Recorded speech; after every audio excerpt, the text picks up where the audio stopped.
say something that's going to get some people upset, and I'm okay with that. This is who was employed to run Kamala HQ's TikTok. This was the director for Kamala HQ. And these were the rest of the staff behind Kamala HQ. As someone who's worked in communications, media, marketing for a very long time, most of the biggest brands that you can think of, that's what their social media and marketing teams look like. The disconnect and ultimately disrespect that I find is that Kamala was running off of representation politics. Black woman this, South Asian that. But those demographics of people were only a morsel of the people creating the messaging around her campaign. And I personally believe that that's the reason why the messaging was disjointed. It is something to be said that Black folks are often seen as the innovators of culture, the trendsetters, especially when it comes to social media. But at the helm of directing or driving the ship, we are nowhere to be found. While the concept of being the president remains that you are the president for all people, in the concept of marketing, you still have to identify what your target market is, identify what they want, and focus deeply on delivering it to them. But unfortunately, it seems that when it comes to Black constituents, the only marketing strategy is to get rappers and singers to get on stage and tell us to vote. Imagine that.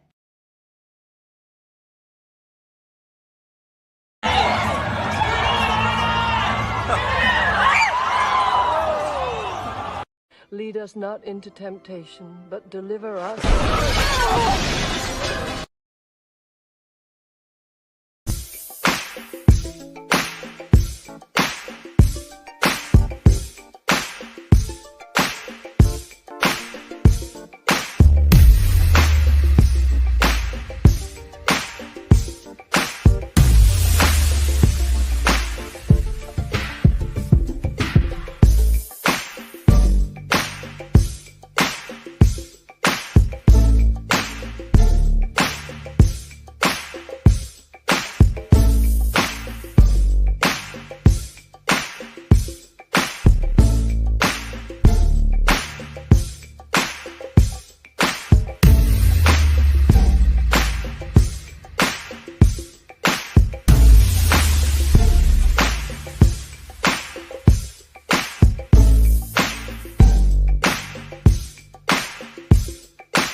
tick faster.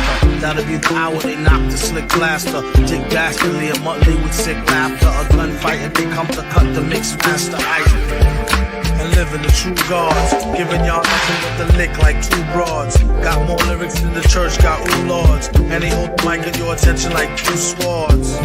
Or you the one with two blades on it. Hey you, don't touch the mic like it's AIDS on it. All right. Hopefully y'all can hear me. I don't know if you can, because I can't hear myself. Let me see something. Check. It looks like you guys can hear me.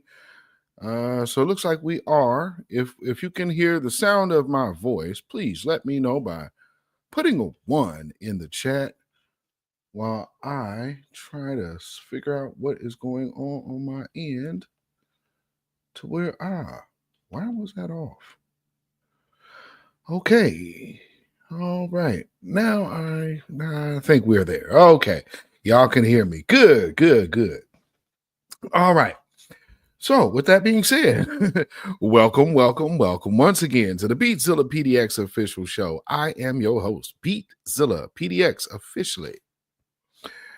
And this is the weekly wrap up, and we are talking about the power of the grassroots and New Black Media Part 1.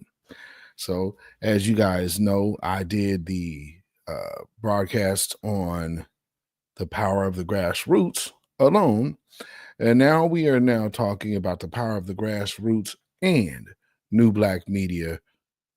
And because obviously we have made quite a impression on the world, so there is that to talk about this evening. And with that being said, as you are coming in, please hit that like button, share this out on your social media. If you are watching this on Twitter, come on over here to the YouTube channel and make sure you subscribe. So you can come over here, hit that subscribe button, hit that, and that's the beatzillapdx official YouTube channel, by the way. And then you can come over here, hit that word, that notification bell, hit the word all. That way you'll be notified anytime this channel goes live or a video is uploaded or premieres.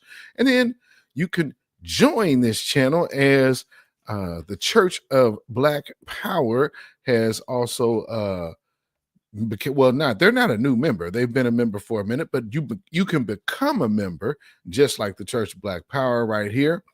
And that's by simply hitting that join button. So with that, we will get right into it. And as I said, the Church of Black Power has renewed their membership to this channel. And I'd like to say I appreciate that. Peace, power, blessings, and protection be up on you and yours. Thank you for being a member of this channel. And so that's another thing that we do here, especially on Friday nights when we are live, is we greet the chat. And we got Black Spider in the house. Black Spider, Black First from Seattle. Good to see you in the house, my good sister. Appreciate you for being here. And thank you for being a member as well. And we got our sister Mary in the building. Shabbat Shalom. Yes, indeed. And Greensboro, North Carolina. Thank you for tuning in. Shout out to you all on the East Coast. And we got Leroy Brown in the family. Or Leroy Brown in the family. I'm looking at you reading it, and Leroy Brown. Thank you for being here. I'm sorry, sure that meant Black First. Black First family, King County, Washington. Oh, okay, what's going on? Right on up the way. Also, coming from that Seattle area. Appreciate you for being here. And we got Judah Yisrael in the building. Thank you for being here. As always, my good sister. Hope all is well with you and the fam. Tell your mother I said hello.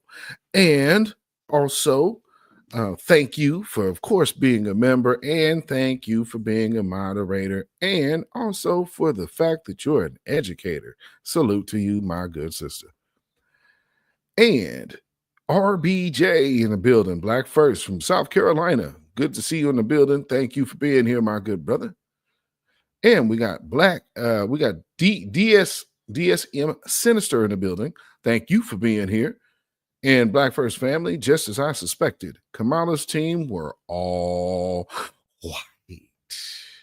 Yes, indeed. Black First from ABQ. Oh, wow. Albuquerque, New Mexico. Wow. Salute to you. Thank you for being here. And also thank you for being a member. Appreciate that. Wow, okay. I didn't realize you was coming from Albuquerque. That's a new one in the chat. As far as I know, anyway. Thank you for being here. And we also have Scylla T in the building. Jersey City is here. Black first. Thank you for being here, my good sister. And One Who Cares in the building. Yes, indeed. Good evening, my good sister. Thank you for being here as well. Okay, why am I hearing my voice? Where am I hearing my voice from? Where's that coming from? Okay, I thought I was hearing an echo. It's like, what am I hearing? Okay. We got Rhonda Smith in the building. Good to see you, Rhonda Smith. Thank you for being here. Appreciate it. And thank you for being a member. And Antithesis in the building as well. Black First, Valdosta, Georgia. Good evening, my good brother. Thank you for being here and being a member. He said, no doubt. DJ B-Side. Yes, indeed. 1965. Thank you for being here. And thank you for being a member as well. And we got Nightbot in the building, on duty, on deck. Good to see you in the house. Nightbot on duty as usual. And Chi Banana in the house. Black First FBA fan from Dallas, Texas. Thank you for being here from Dallas, Texas. Salute to you, my good sister. Or yeah. Chi Banana. Yeah. Think I got that right, sister. If my memory serves me correct, because you had a different handle before. All right, and get that up here. Look, I don't know why. Now, YouTube does this real weird thing to where, so I don't know if you guys need to go to your settings when you're watching these videos. And so if I look a little choppy or grainy, let me go ahead and get on in here. There we go. So if I look a little choppy or grainy and I'm not really clear, you might want to go check the settings, because, they'll turn those old settings right on down, and I'll be broadcasting in 240. Like the first days of YouTube. You know what I'm saying? Now, again, something that is going on out here, and they're having a hard time, I guess, accepting the grassroots. So take these off real quick. So people are having a really hard time accepting the fact that the grassroots have just simply, for a lack of better terms, held the paint.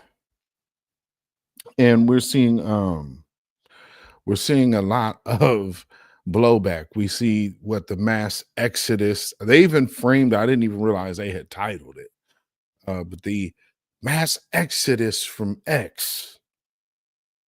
I guess, it's Exodus. We're all leaving. Yes, stop. It really would have made sense if you would have did it November 1st. But of course, the point of doing it was because they're so disjointed that your candidate lost. Lord. Let me tell you something. There's a lot of people out here that for some reason they have attached themselves to these candidates so tough. It is insane. I don't get it. If only we saw this type of energy for Black folks. And again, with these type of people, with these type of individuals right here, no, especially for Roland Martin, like he is for sale. But something else that you need to know about, like even this Native Land podcast, everybody that they send, they have this weird connection with identifying Black as being Democrat, and that's not a Black agenda, because the one thing that being a Black Democrat requires all of them to do is to when it comes down to a black agenda, it's black and this group, that group, this group, other group, everybody else group. And then by the time it's all said and done, we are at the back of the room while everybody else is in the front of the line, getting tangibles. And it's long time for that practice to end.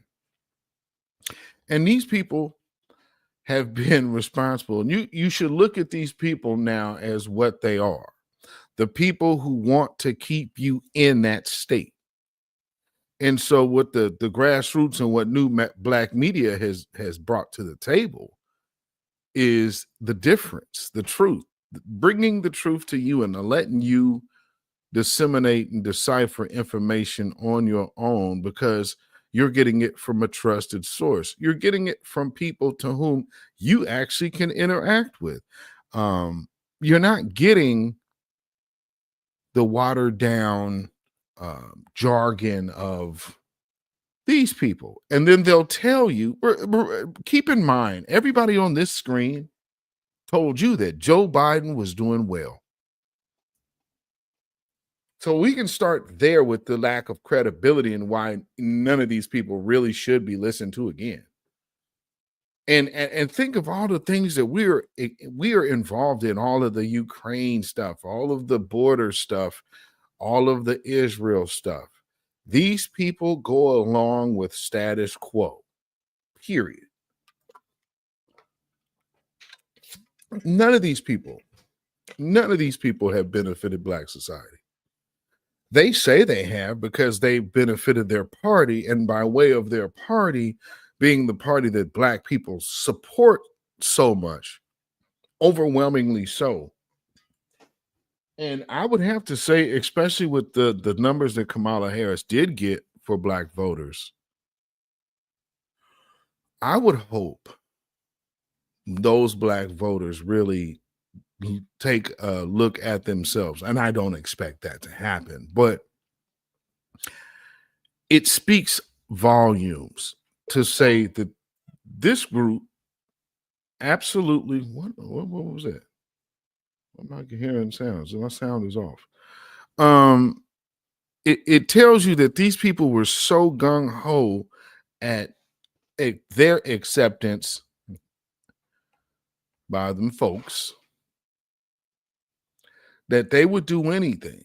They'll sell their people out, and they have been proudly selling their people out. The native land podcast here on the bottom left, so when I'm gonna hit a little bit of their little their video as well that I'm sure you guys have seen plenty of, because we've seen flaming crashing out, but they're talking like, well, what are we gonna do? Do we want to still do this podcast? I thought you people were here to inform black folks. All you were here to do was talk to black folks about the Democrats. Oh, hold on.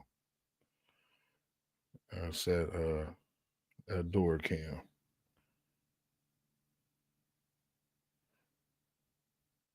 Yeah, I don't know. Some probably just walking past. Okay. Let me snooze that. Yeah, go ahead and snooze that. Okay.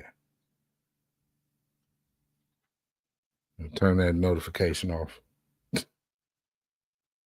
So every time even a cat walks by, it doesn't start going off. All right.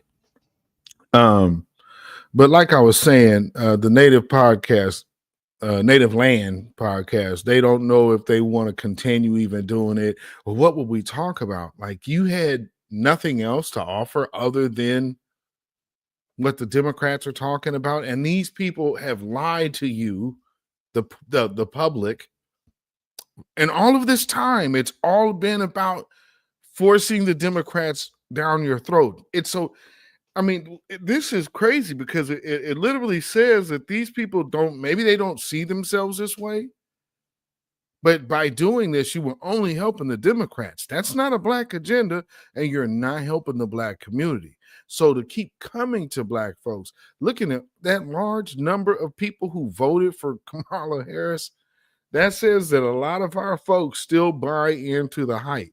But at least we see the number that is growing that chose to vote for the couch this time.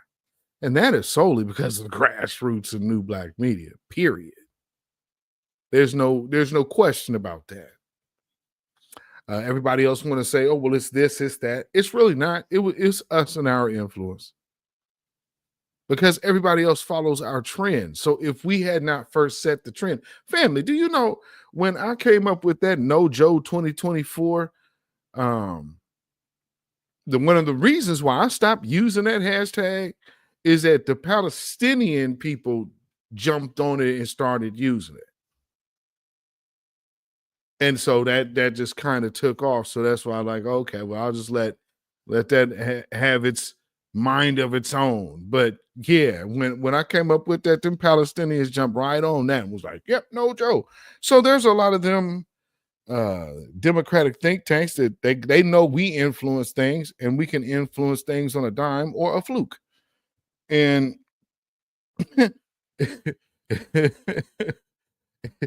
and now, speaking of Palestinians, the UN has done some things. This is not the thing with black folks. I don't understand. Like, do y'all see that these folks are trying to get us in a world war? And man, you can't get that Trump in there. You are on the brink of a global crisis. And so to even have this mind state, it's amazing to me. Antithesis. Thank you for the CashApp donation. Appreciate that very much. Peace, power, blessings, and protection be up on you and yours. I appreciate it. Thank you so much. Black first. Now these folks have they have came with a warrant for the arrest of top officials. I believe Benjamin Netanyahu's on that list as well. But even with that, I hope these old black folks understand, man. You really wanted these people to put you in a predicament of perpetual war. Because once this war begins, I don't know if it stops. You know what I'm saying? This could be one of them that just is so disastrous. And I don't think you were going to do yourselves any favors by putting Kamala Harris at the helm of that. I don't think so. I think that would be an issue. And, you know, it's not saying that, oh, yeah, Kamala Harris is just because she's a woman. Not at all. All that Kiki and Kakan ain't going to play in the midst of global crisis. We don't need to hear laughter and joy. What do we need to worry about being joyful now? So they have tried to come up with a solution to end this war. I guess something to do before the changing of this administration, and Trump starts pulling out of certain NATO agreements in certain areas. I guess they want to be like, hey, you know, we need to stop this, because at the end of the day, you know, one big thing that Trump will do, like, yeah, we're going to support Israel, but he going to tell everybody else, hey, y'all got to pay your fair share. And that's one thing. Well, let's hurry up and try to get it in, because you already know what he going to do. He going to tell all them other countries, we're not footing the entire bill. Y'all going to have to kick in. And that's what last time because he was doing that, you saw all these conflicts, they found a way to solve it. All you got to say is America ain't paying for all of it. And all of a sudden, they find peace.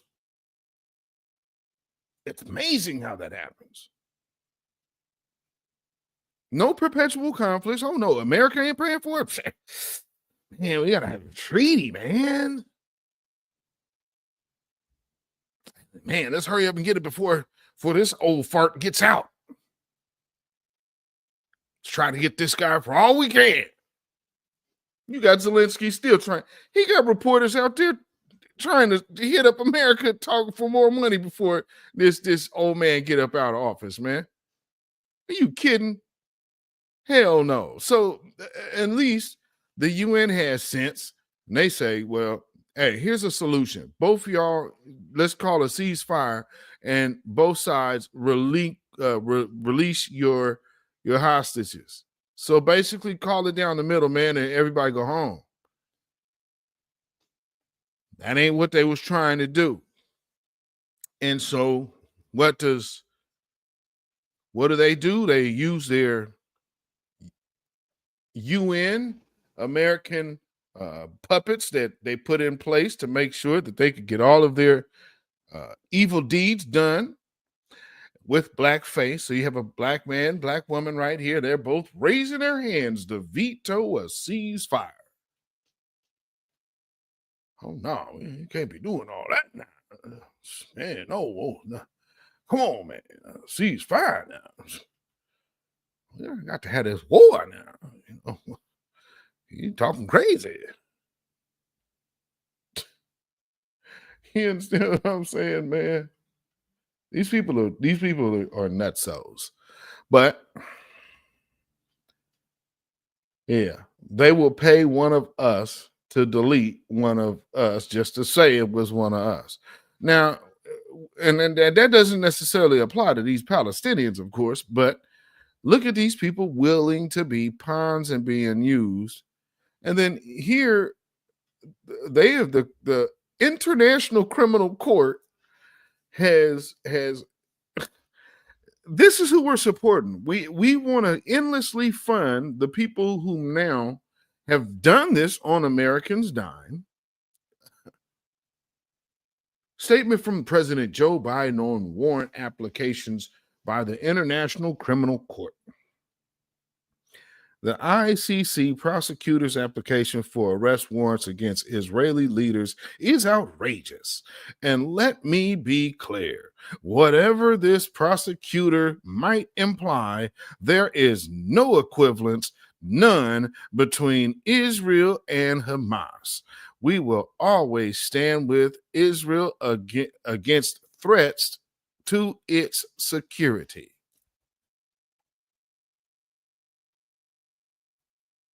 This idiot.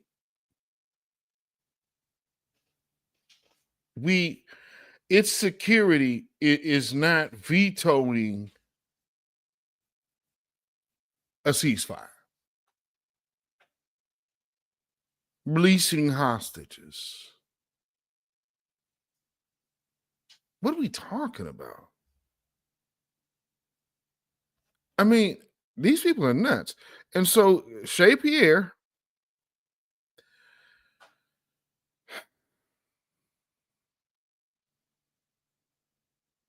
they asked her about it,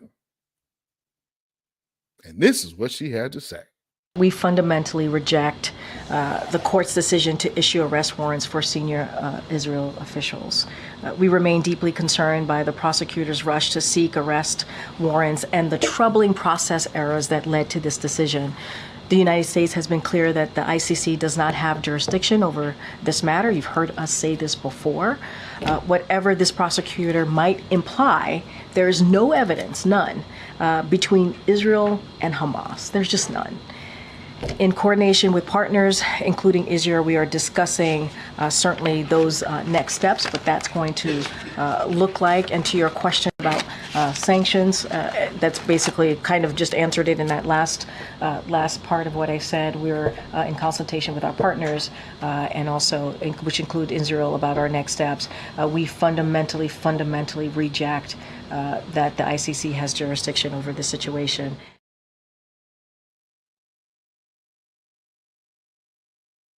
They fundamentally reject it. Okay. I get that. But understand, we're getting a lot of records of how many people are controlled by these AIPAC, Israeli, all of these funded issues, and then here we go, turn around and start shooting money right back to it. It's like a cycle of money that stays within certain groups' hands.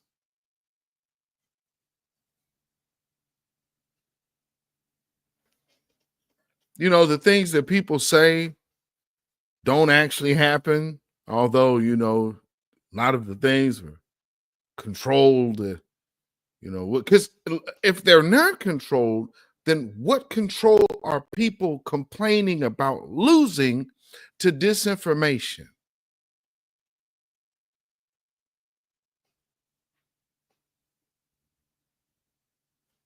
It's the question that probably should be asked. So, you know, they say disinformation an awful lot, but then they tell us that something was wrong with us for not voting for the person who gave us alternative facts, which was not Donald Trump. That was Hillary Clinton.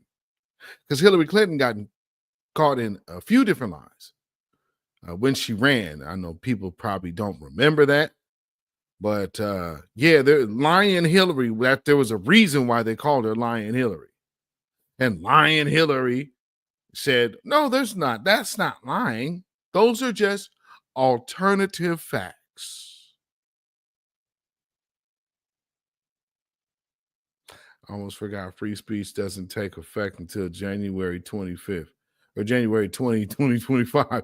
You know, Night Rider. That's a fact. Yeah, that is a fact.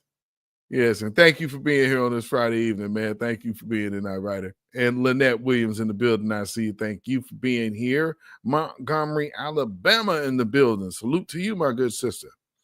And we got our good brother, Blackjack 21, also known as Eastsiders. What's going on, my good brother? They want to apply a quiet place to die under white supremacy. And it's sad. Sad and true. You know? It's sad and oh so true.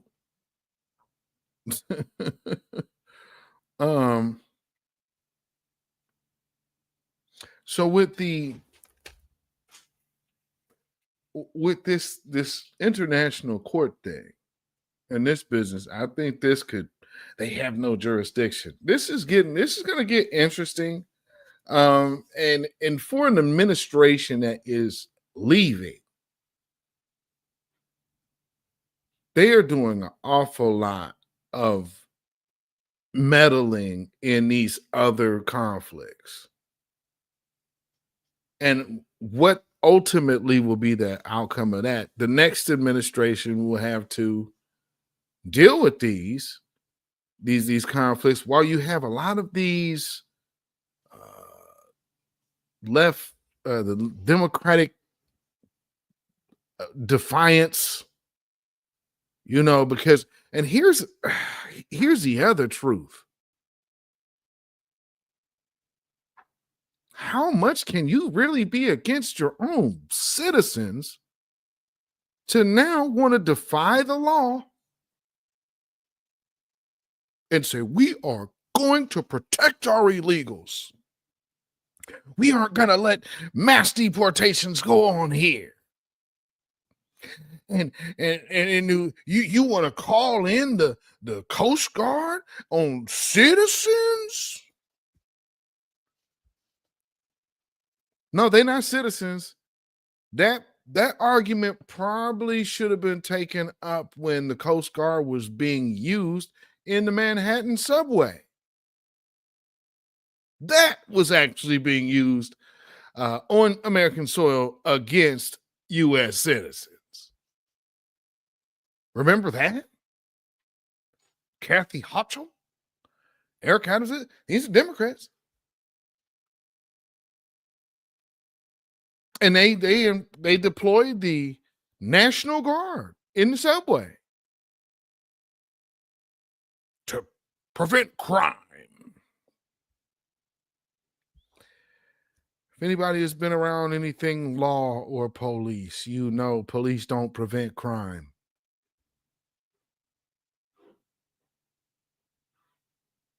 Police are or evidence gatherers of the crime. They don't prevent it. Oh man, the cops done for no, those will most likely be the feds. Those guys in cars and uniforms, they ain't preventing nothing. But probably somebody from having their own civil rights. And that's not saying all police. However, you know, people think, oh man, people are getting emboldened when Trump emboldens people. I think when you have a whole summer of people saying defund the police, we need justice, we need a hate crime bill. You get this man in office, black people always have my back and I always have yours. But what did he say? We're not going to defund the police. We're going to fund the police.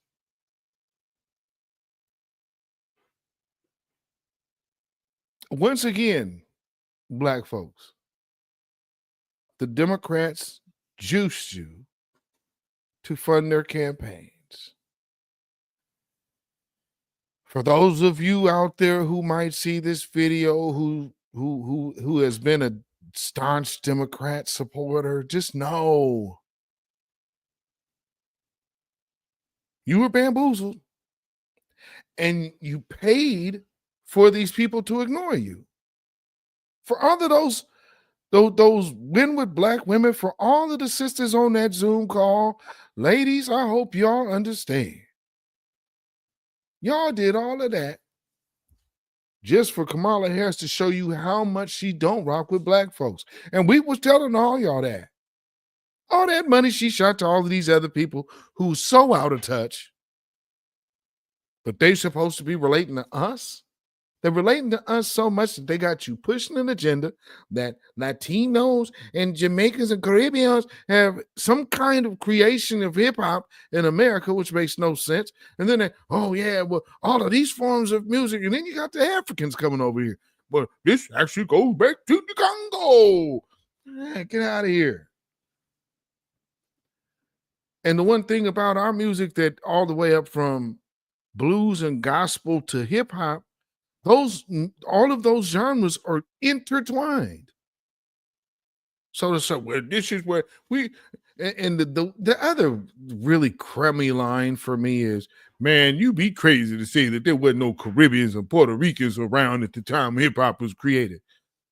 Hip hop was created when there were a melting pot on the land. Guess who ain't taking credit for it? The Bee Gees. They were around. Everybody at Studio 54. They were around. What's that other place that they used to get down at in New York? Back in the day. Way back in the 80s. Like we used to see videos of it. They used to always talk about where they was at. Man, get out of here. I'm talking like 1980, like 79. These spots were being talked about back then because this is where they were going out at. That's how you kind of know some of these people are like new to America, because they think that, like, you know, some of us they experienced our childhood through TV, so they have this weird concept of how we are. You know what I mean? And their view of us is skewed through the eyes of like boys in the hood. You know, man, I thought y'all was like Huggy Bear, Starsky and Hutch, or Toogie. Man, stop. No. Ain't everybody gang members? I mean, I used to hear that. I heard that in Canada in the 90s. man, is it dangerous there? What? Like, yeah, parts of the country, but America's a big country. But I went up to Canada, they was asking me all kind of crazy questions. Man, because up there's a lot of Caribbeans. A lot of, and they up there they stay in their groups. And guess what? They ain't up there neither. A bunch of rappers. They have their genres and their styles, but the only one really to do something over here was Cardinal Official, and you knew that he was definitely Caribbean. But now from where they're more closer, like that's closer to New York. So he's like from where Craig Mack was. Craig Mack was from. Craig Mack was from Canada too. But the funny part about that, with there being that kind of being the more black part of Canada, Kamala doesn't really have any stories about being in that area. Why? Because she was around them South Asians. She wasn't going to Toronto to go hang out in the hood. Because, when you think about it, like, wait a minute, where is she from now? Yeah. And Canada is not claiming Drake for hip hop. Facts. DSM Sinister? Facts. Yeah. Man, come on. And if you go to Canada, they all pay homage to America. So they're not finna get up there and be like, yeah, we created. No. So Busta Rhymes and all the rest of you, why don't your compadres up here, your countrymen up in Canada, why don't they share the same sentiment that you, the people of your ilk, were instrumental in creating this art form? I would like to know, like, how did you, because especially for the Puerto Ricans, where did you have the outlet to test out your music, test out your chops? For me, growing up, I would have to say it would be the black church, because that's where the instruments were. And because it's the black church, then we able to go get funky and play some, and in my day, we were kind of intermixing riffs that were current on the radio within some of these old gospel tunes and making them funky. That's creation. And that's what we were doing coming up just as musicians. How on earth do y'all come out the woodwork talking about hip hop 50? That's what I'm saying. Don't ever forget that. Don't forget that part, ladies and gentlemen. These people have been disrespectful. So there's a reason why we're not rocking with the Democrats. Trying to erase our own history of our own creation and culture is not cool. And it should be repaid. And I think we did thoroughly help them see. You can't keep doing us like that. I mean, think about it. Fat Joe all of a sudden, and then now you see all of the celebrities who were getting paid. Fat Joe has been getting paid. So how long? Well, actually, no. Let me ask. I guess this question would be, why? Why is writing over our history so important? Next thing is going to be DSM says that BGs always gave credit to the FBAs for their inspiration for their music. Facts. Same with KC and the Sunshine Band. Actually, I met his drummer at a convention. So did. KC and the Sunshine Band. Another dude. You know what I'm saying? Man, look. Elton John, for that matter. Elton John being around black musicians and black music. See, the Rolling Stones, the Beatles, Billy Preston. These people were hanging, making music over here in America. Billy Preston, where he at? From the church. Because where do you find his instrument? In the church. So look at the direct connection to some of these people whose music has been sampled and looped over and over.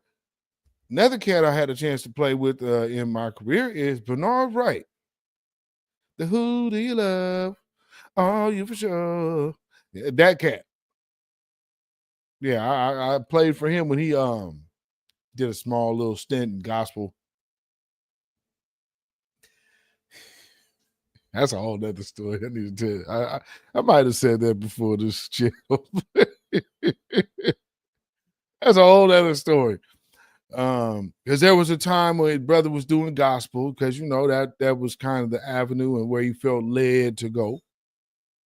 And then people had to start paying residuals on some of them uncleared samples.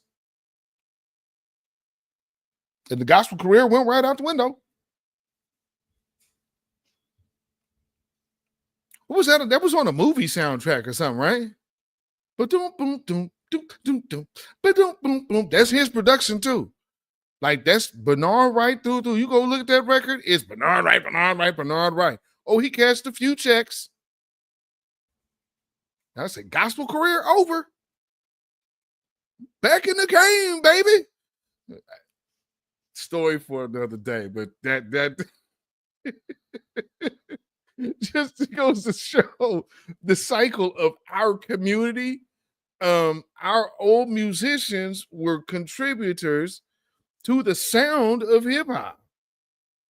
Now, where's the merengue? Where's the I guess later on you could kind of like be like, a little later there's some Jamaican influences because we had like Shinehead. That's like 86 Shinehead. But for all intents and purposes, all those other people, no. And again, always remember, don't fall off on that narcotic. But I thought I had that in here. I guess I don't.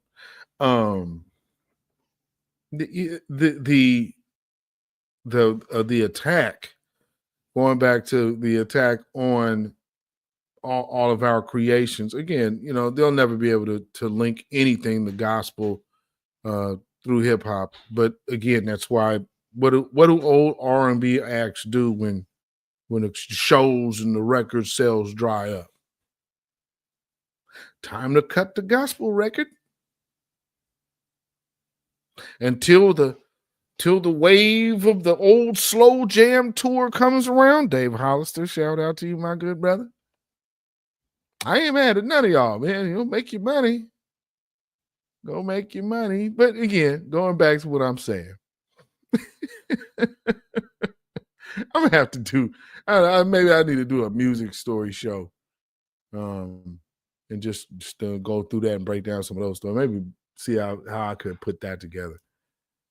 Oh, Yayla Arquette in the building. Good to see you. Good evening, everyone. Shout out to you. Thank you for being here and being a moderator and spending this Friday evening with us. And big facts, DJ B-side. Man, and we got Sister Miriam in the building. Welcome, Sister Miriam. Good to see you in the building, my good sister. Thank you for being here on this Good Friday evening.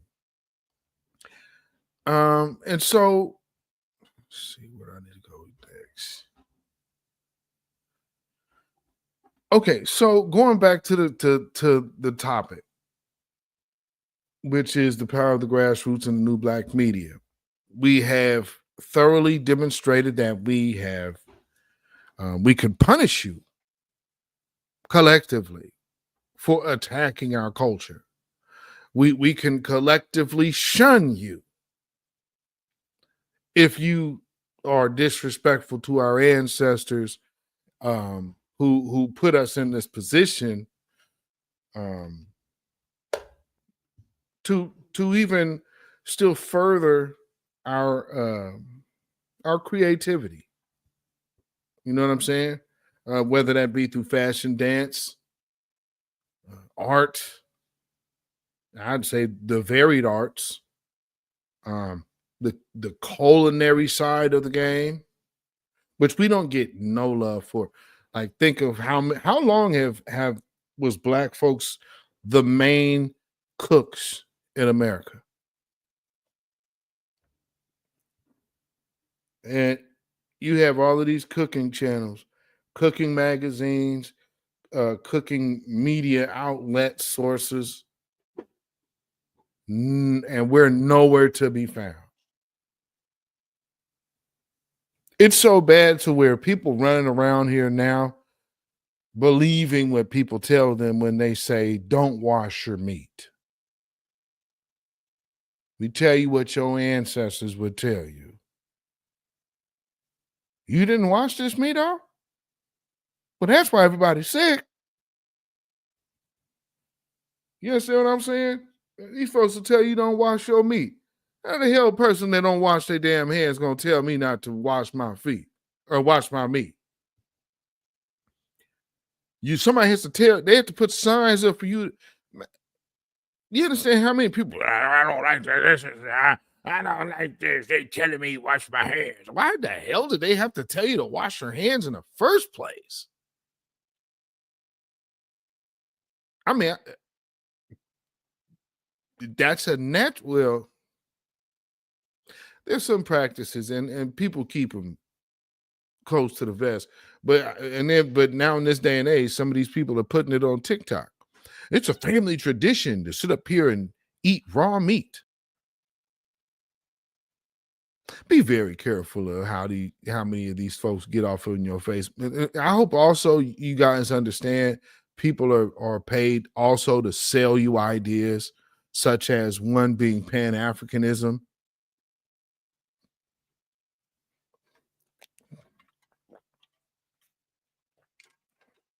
People will tell you it is a family tradition eating raw red meat. They have passed this down throughout the centuries of their lineage. But if you tell Black folks, hey man, I believe you got to be the way Black folks are. This election shows you Black Americans among majority of people on the planet are the most stiff-necked, hard-headed individuals ever. And that group of people, I would advise, if you ain't acquainted with the Old Testament, just to know the tendencies of folks, because people have beat you down. You went to church, and so you never really got the word. You got the church. I would advise you, just if you are a reader, just go read it. Read the Bible and see how things turned out. If you want to bypass creation, do that. Start at Exodus. Major Exodus. Start at a real Exodus. Because something that you guys would recognize when you're seeing what went on for 40 years in the wilderness, you will probably now get a different revelation. Now you know your people to a T. Go read that book and tell me who you see. If you see somebody else, I don't know what to tell you. But here's the other part. The opposite of those people actually have a history and origin of eating red meat.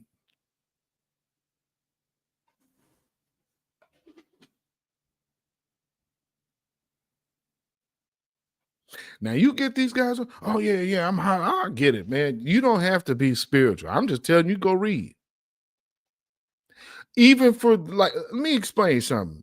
Brothers in the Nation of Islam, they had to read the Bible and the Quran, for those who don't know. So they're not just sitting up here saying what they say. They studied individuals. And yes, they had to ingest all of that, because you have to ingest all of this understanding before you come out here not knowing what you're talking about. So there are, for Black folks, unfortunately, we have the Black church that has really, really, really, really, really done a number on Black folks. Now, this is where the grassroots comes in, when the Black church and the new Black media, and also the pandemic.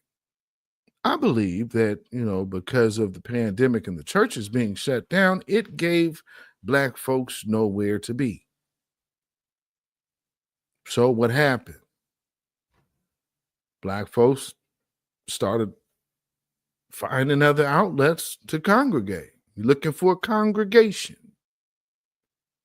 Well, some of us filled that need and stepped in that void and held spaces and got the chance to commune and fellowship with our fellow Black folks all over the United States and the world, who have a like mind like us, a like spirit like us, and a passion for our people like us.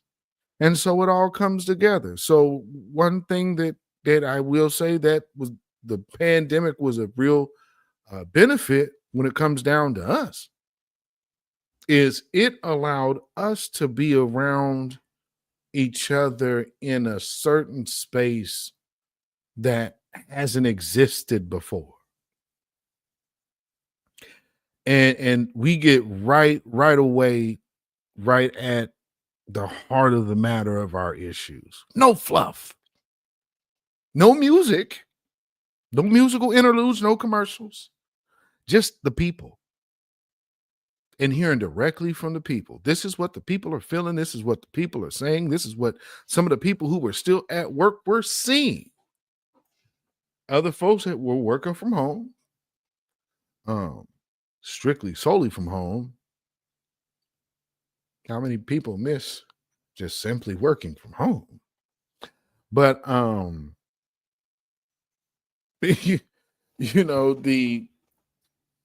the topics of conversation that we had, we ended up being great spaces. Also, something else that I'm glad that me and my brother Black Alpha Network got a chance to tackle, is we held the agent of chaos space. Like, who are these agents? The COINTELPRO folks. How do you spot them? There's always going to be people that get that suspected agent tag. Some rightfully so, some not. But one thing that we understand out here is sometimes misunderstandings are misunderstandings. And other times people just want to be at conflict and cannot see anything past that conflict. And from that point, then you have to start going in opposite directions to, and not to say that you're not fighting for the same cause, but you actually can move with being out of each other's way. Now, if you can't and you don't want to get down with that idea, then now you're getting into the space of saying we kind of tampering and tinkering on purpose. And that's goes back to one of the main reasons why we held that space in the first place. Because what it tells you is the people who were really willing to put their differences aside for the greater good of all of our collective, they will do that. But if your own ego is that much more important to you to preserve, I mean, I get it. I get it. Clout's a hell of a drug. There's a lot of people that are addicted to clout, and they're not addicted to the movement. They're not committed to the agenda. They're committed to getting shine. And with that, we let them be. But one thing we were able to do was have facilitate a meeting between groups with conflict. And boy, did they ever have conflict. And another thing is the other reason why we were able to be one of the few that could do that is because we were neutral. We haven't taken anybody's side. And if y'all know my get down, I don't spend a lot of time in certain spaces all the time. Number one, because I want something to be very clear about me and everybody else. We aren't getting funded by outside sources. So all of these channels that you see is this is just us. This is us and you. There is nobody else. This is absolute grassroots from the rooter to the tutor. And all of our individual platforms are moving in such a direction, especially now when we are in, and I need y'all to understand this very well. We are going into a time to where ignoring us is no longer an option. So now you have to go to plan B. And so you have to be mindful of what's coming down the pike. You are already seeing the Democrat shield double down. So understand, here's another thing that's very interesting to me. Remember when I was asking, where is the trans community when it comes down to all of these women's rights? Women's rights, women's rights, women's rights, women's rights. You know what? Women's rights. Where the hell is the trans community there? Because we're talking about women, right? I'm just saying. They was quiet. Kamala Harris loses. All of a sudden, they right back out here in the forefront. Black Democrats, Black feminists. And yeah, let me preface. Let me do this PSA here to the Black feminists and the Black women who would say I support the Democrats wholeheartedly and the agendas that they're pushing. Well, you spend a lot of time being told that Donald Trump is a racist and all those white supremacists over there in MAGA land. Well, one thing about white supremacy is they take both sides of the argument. And unfortunately, they don't tell you about what you have in your own party. But there's always going to be a lot of complaining about white men this, white men that, white men this, white men that. And then you'll turn right around and start advocating for white men this, white men that, white men this, white men that. You know what the difference is? Is he identified as a woman today? You still gave all the chat to promote the agenda of a white man.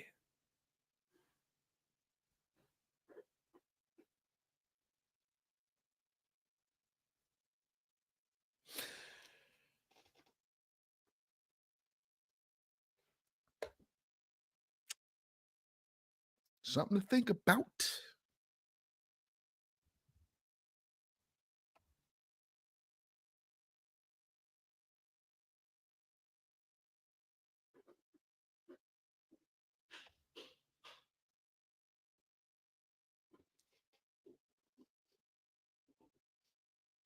Thank you for being here, Grim Noir. I appreciate that.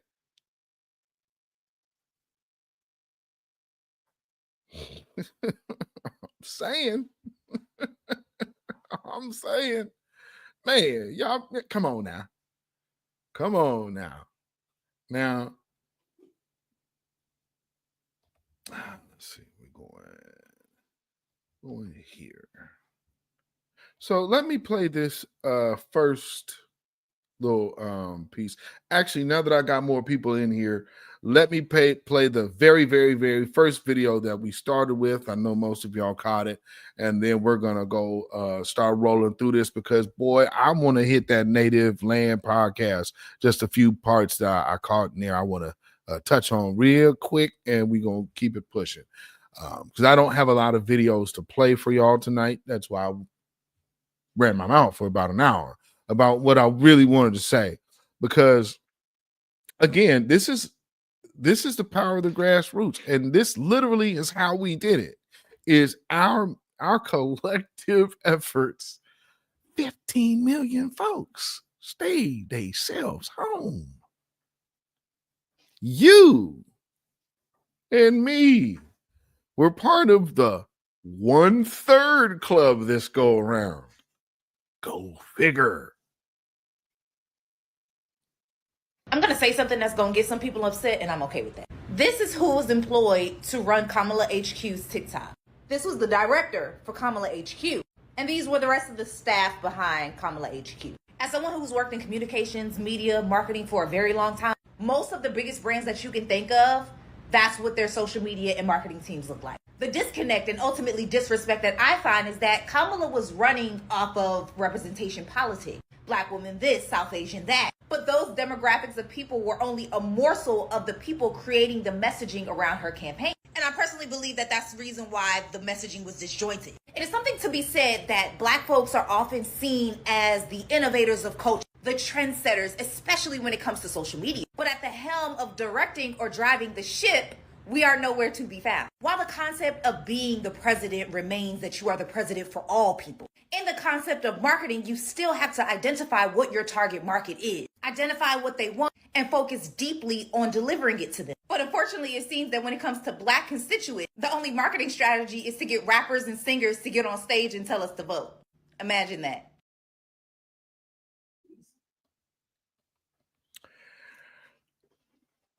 And that's whack. And that is whack. Let me go get these out of touch. And again, like I said, she wasn't even friendly with the money. And then people up there, well, I don't really blame her. The hell are you talking about? If she's the leader, then she's the leader, correct? Knock it off. If she's so qualified, well, then yes, it's her. Of course it's her. Who else is running? Y'all be killing us with that. Now, here's another little situation where they are understanding fully where people are getting their information from. Family, check this out. Elon Musk bought X and turned it into the social media arm of the MAGA movement. And we all sat there right in the middle of it during the campaign, possibly not realizing that we're sitting there like fat chickens just getting attacked all day and just being part of this MAGA messaging. However, the election's over. Everybody's getting smarter and better. I'm not sure that the right idea is to leave Twitter and just go to Blue Sky, a friendlier place, because then we remain in our echo chambers. I don't think that you should necessarily stay in Twitter every day and battle it out and let yourself doom scroll of all the hate coming at you. But I want to see it. I want to read what's happening there, right? And so I think at least staying in those spaces is important because I want to hear the other things. Eddie, doom scrolling. Are you kidding?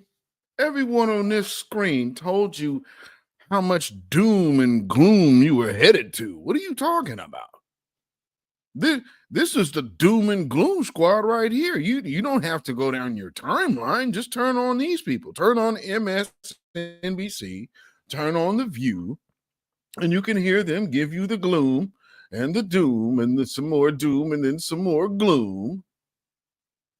Lord, what will we do? What will we do?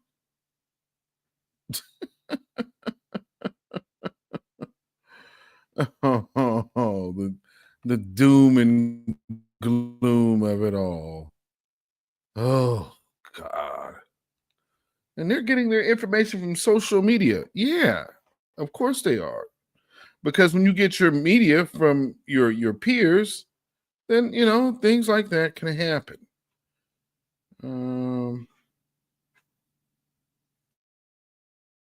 Let me play this real quick.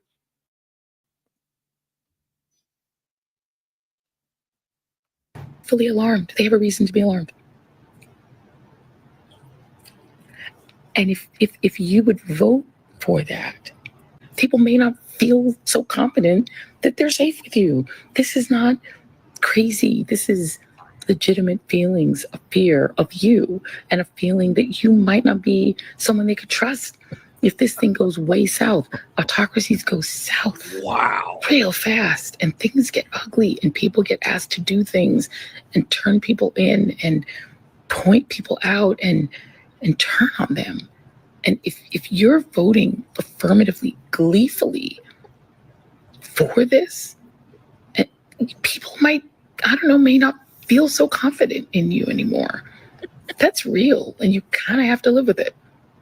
So if you think that you can vote for what people see as their destruction and then demand that they still are cool with you and kiki with you and have Thanksgiving with you, like, I think you're kind of missing the point of what people are upset about. They're afraid. And autocracy and fascism are things that are legitimate to be afraid of. So you may want to step back.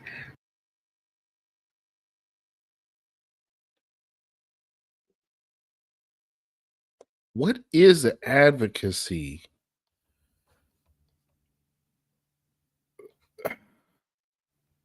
At the heart of this is division. It's the one thing that they always talked about with Trump. He's divisive and divisive. They lose. And the very first thing they start doing is talking division. They're not only saying, family, you had this nut, Michelle Obama, telling y'all to lie to your spouses. Are you kidding? Lie to your spouse? What's wrong with that woman? Why would you encourage that? You know, again, these people don't really have a handle on the everyday person. And then they hired a bunch of college white kids to relate to you and me.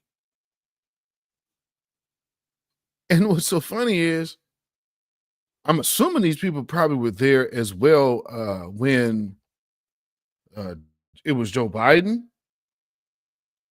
That's just my guess. Who knows? Let me see. Real quick before I go over to The View, because you know their ratings are dropping too. Rachel Maddow has now had to take a big pay cut. I'm hearing a very big pay cut, by the way. Go Mac is now a member. Thank you for becoming a member, Go Mac. I appreciate it. Thank you for being here, Black First, and welcome. I appreciate it. Peace, power, blessings, and protection be up on you and yours. Thank you. Yeah, let's see. All right, so let me get let's see, go. Yeah, we're gonna play this audio here because Whoopi Goldberg said something interesting today. At least I believe this was today. Let me check. Let me play this.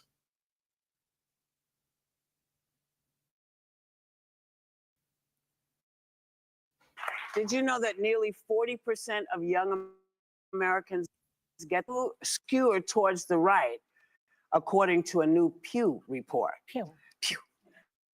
There's also, When they say that skew toward the right,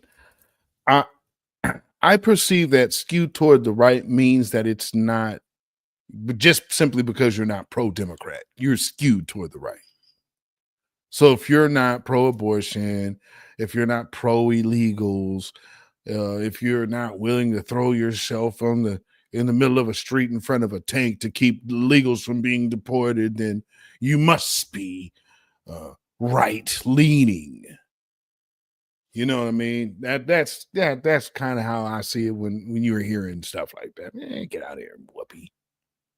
also been a mass exodus from Elon Musk's social media site X. Oh, yeah. Now, here's the thing. Do you y'all understand why they had everybody doing this? These Exodus posts on X versus just shutting down their accounts. These folks still believe celebrity holds weight with Joe O. Everyman. Oh man, my eye itching. They really perceive that you know, if you see the celebrity that is gonna leave, and this is a platform and they're blue checked and they're leaving, well, man, maybe I'll leave too. And go get this new app, Blue Sky. Whose app is that? George Soros? Now I'm assuming Blue Sky is, obviously that would be a very democratic type of joint. So what they were trying to get you to do was the same thing that Fedbase was trying to get you to do. And I remember being in a meeting with me and Tina Berry. This was during the pandemic, and met this cat over Zoom, and for me, I'm like, I'm a download this app. I think I probably still have an active profile there. But again, for me, I'm a person who is, I guess, I get leery when I hear certain things. You understand what I'm saying? There's when you coming off genuine, you coming off genuine. When you coming off as a salesman, you come off as a salesman. And then there's always that other thing. That thing that you can't quite put your finger on, but something's off. And for me, I'm very leery about, because this is one thing I know. All of your communications, you're not going to be able to go to any damn app that's really going to be able to have your communications like that. Realistically, all of your stuff is tapped. It's more or less they spy on every American citizen. Now, can they use that in the court of law? No. But do they spy on every American citizen? Absolutely. Then they'll go look at certain groups and be like, what are the patterns here? So then they'll wait, but they already are put up on notice of who's who. So just like they scout out the potential useful idiots, they also scout out the inconvenient problems. You understand what I'm saying? The malcontents and troublemakers and the hell else about radical. And so for me, I'm a person who knows what having my phone tapped is, known for being on this list, and having a surveillance plane flying over. And it's funny because legitimately we're artists, but all the people who are being surveyed, we're all artists. And again, we all are in. We definitely most in association with each other, but all of us are involved in different things. But I know for a fact, like, that was going down. And I'm talking like Well, hell, anybody who has known me since like probably early 2000s to mid 2000s, if you call me, my phone click, click, click, click, click. My phone has been tapped for probably 20 years. The feds listen to my calls every day if I'm on the phone. That's why I'm not even on the phone much. I have a phone, but I'm not. I don't do a lot of talking on the phone, because one thing that I have went through, because again, they understand people that are really passionate about this movement. And even when you're in, like I'm up here in Portland, trust me, they want to keep me away from certain individuals. Do you understand me? They like to keep us apart. And fortunately, because of the internet, couldn't really do much of that. You understand what I'm saying? And so there's that. And so when I hear this guy tell me that this is a place to where, we can have our conversations. Judah Israel. It's like we need to get an app that we can talk off script, right? We could talk offline. And again, if you're doing that within your group, that's one thing. So maybe you'll get a Discord. Maybe you'll get a Telegram or one of these, WhatsApp or one of these. You'll go do that, right? This guy wants to have an app, and he ain't the first one to get. Family, y'all remember, first it was melanated people. Second one, I ran the commercials. There was just some things I wasn't cool with the second one, so I could not make a commitment. I did not feel comfortable making any kind of commitment there, although that was what was asked of me for that. And no, wasn't gonna do that. And so that app kind of came and went. And then it came this guy. And I'm thinking to myself, there's a lot of these apps that come around with the same thing. And typically speaking, if you're having an offline conversation, it's within your own personal group.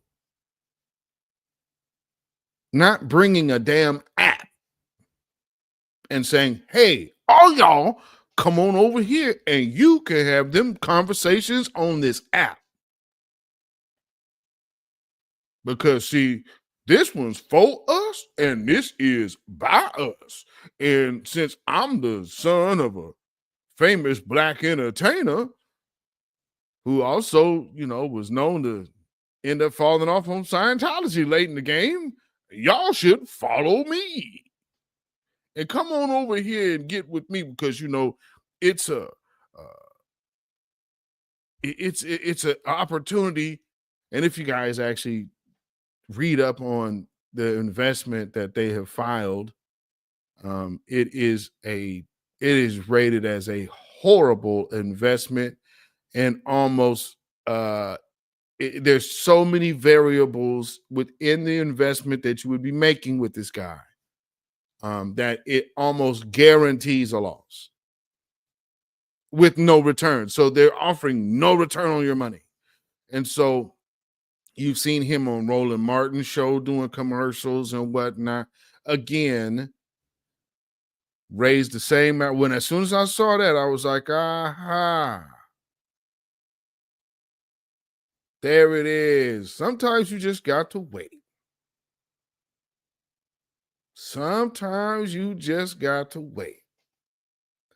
And things will reveal themselves. It's like, yeah, y'all be leery about these Negroes coming around here talking about, well, man, what you can't say on X, you can come over here and say on this app. What you can't say on X, you know what you can say? You can pick up that phone and do. That's what you can do. Don't you let these folks trick you into sit up here incriminating yourself on some damn app. Because then again, because here's how it starts. And you get on that app, you start getting these groups, say you start having these spaces over there, and that next thing you know, just like how we always had the man, what I'm thinking, these people don't respect nothing, they ain't gonna respect nothing unless we start capping. And what we need to do is we all need to go get some guns, and we need to go down to the city hall, and we need to show. No, we ain't doing that. We don't advocate any violence. We advocate protection. You don't sit up there and like, well, we finna go get some. And what we need to do, get your fed ass up out of here. And so when you have people that want you to get in them spaces and start talking like that, number one, you think we would talk like that. So that was an assumption. That was the other red flag. Not that I'm saying you would say anything like that. Yeah, okay. You see old beatzilla with a bunch of posts over there? Like I said, we as a collective group, we were building a relationship. Well, we were introducing each other's, so that's why we were meeting with him in the first place. And again, for me, something's not jiving with this guy. And fast forward to today, he over here still trying to get y'all to invest in Fed. I mean, see, there are people who could get out there and try to get you to invest in certain things. And I would say, don't mess with anything that sounds something like Fed base, because it could just possibly be built for your incrimination, because the best way to get you comfortable is to sell it to you with a black face.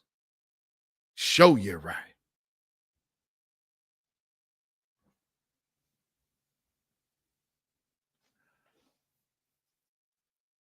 I'm just saying, and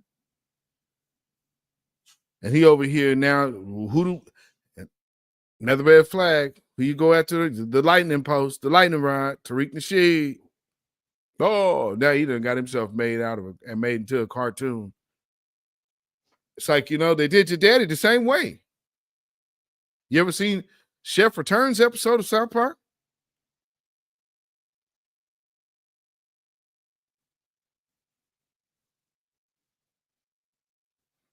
Like father, like son. The irony is incredible.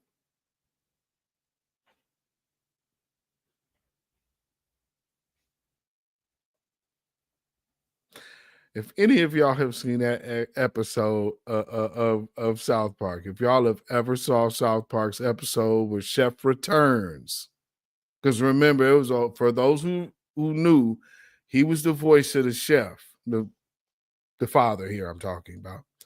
And he joined Scientology. And they did an episode kind of clowning on Scientology. And so he got upset, or either they made him leave because they were upset. In any event, he left the show. And they did a show with his character with using previous clips of the voice. And yeah. Yeah.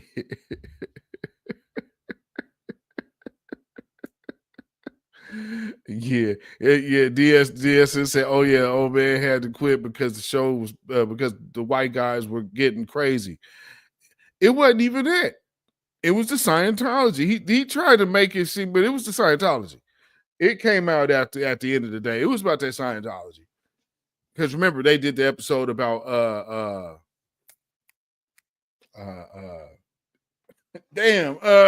Kelly and the little man. Do his own stunts. That white boy name. Tom Cruise. Tom Cruise.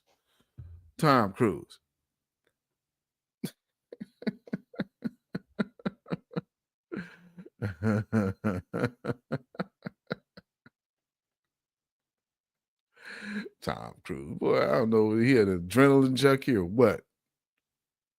They did him dirty over there. Something.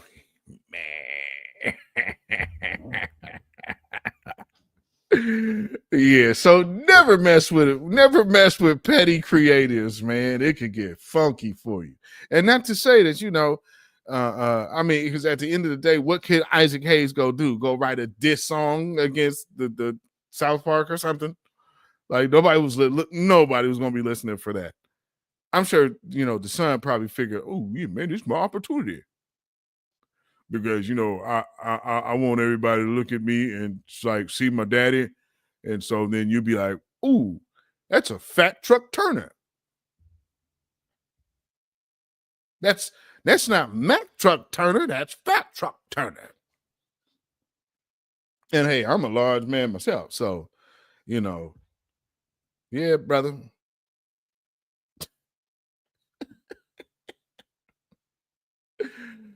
Oh, man. And again, the other thing is,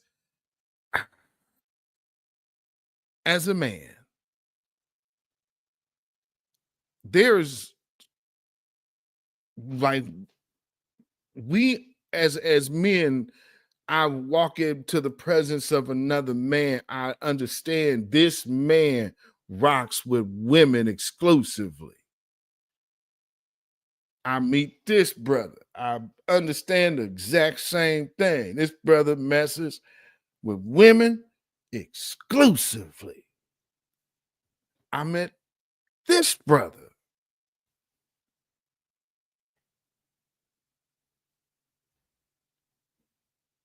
And so for me, how things turned out, I'm like, I just think something's missing for me. But I will go at least go because he asked all of us to open an account. So we went and did that. I was even kind of leery with that because it's like, okay, well, we using our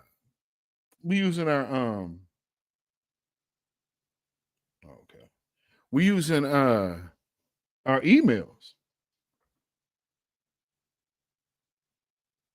Oh, okay.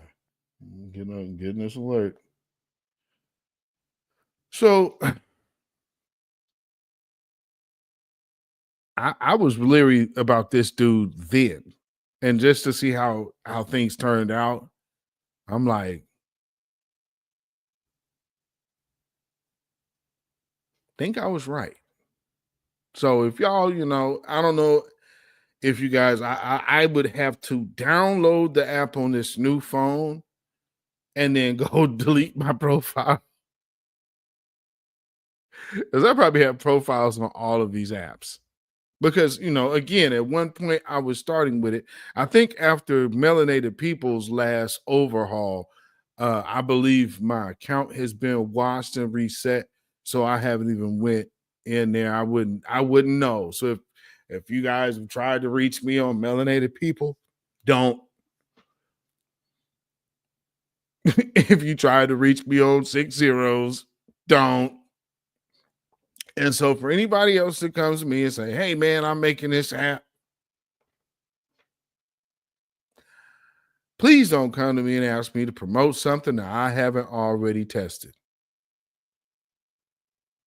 I can only promote what I can vouch for. And I haven't been on there in a minute, but I still have 6 zeros. Yeah, I haven't, I do not know what's going on with 6 zeros. like I said, it was situation to where at the time the brother kind of went left, and started speaking against delineation. You haven't been on Melanated People? Yeah, they had one overhaul that I can remember. I think that was a phone or two ago.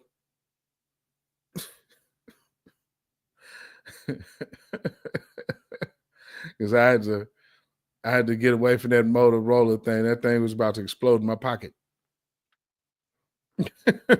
So anyway, I'm saying all that to say, if you have anybody coming around you promoting their app, make them prove it.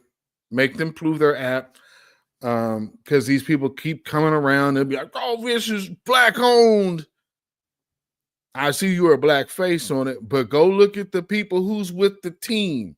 What interests do I have putting my personal conversations with the family in possession of these individuals?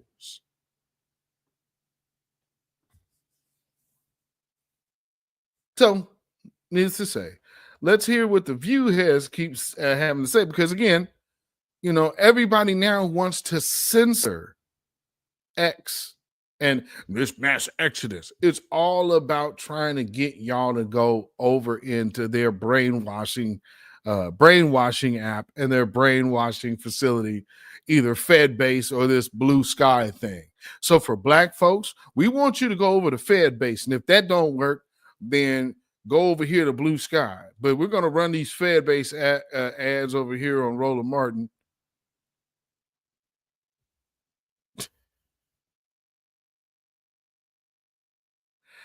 Yeah.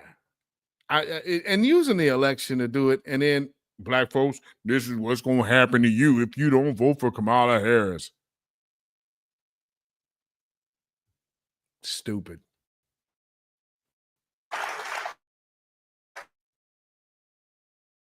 Over to the news site Blue Sky to just intensify the echo chamber that is already cable news.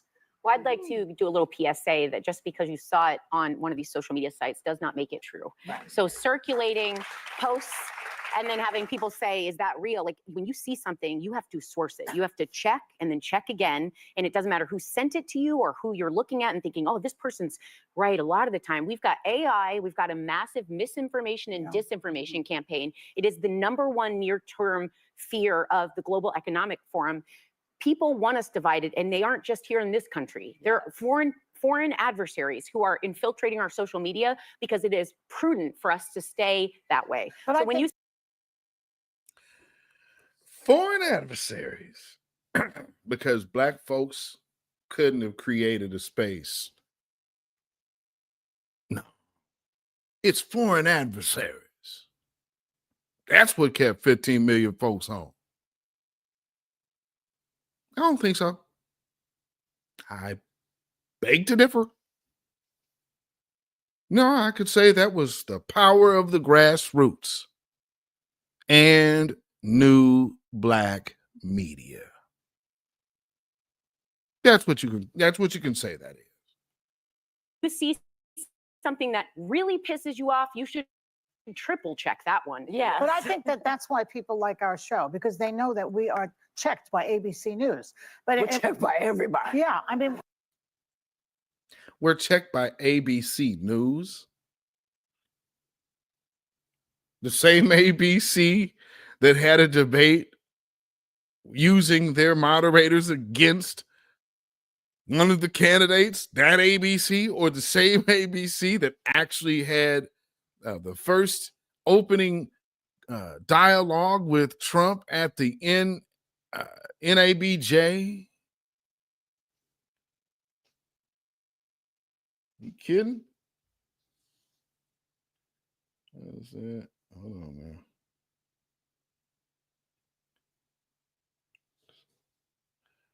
movement out here. All right. But yeah. Yeah. A little more of that. Check that one. Yeah. But I think that that's why people like our show, because they know that we are checked by ABC News. But We're checked by everybody.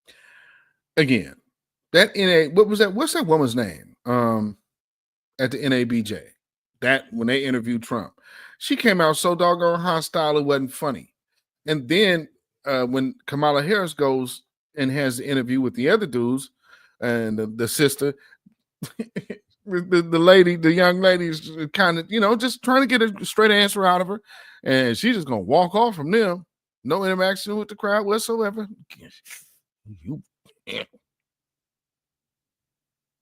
Yeah, she was pissed. And this, that's all I really wanted to play from them. Yeah, no, you guys are liars. And we're fact checked by ABC.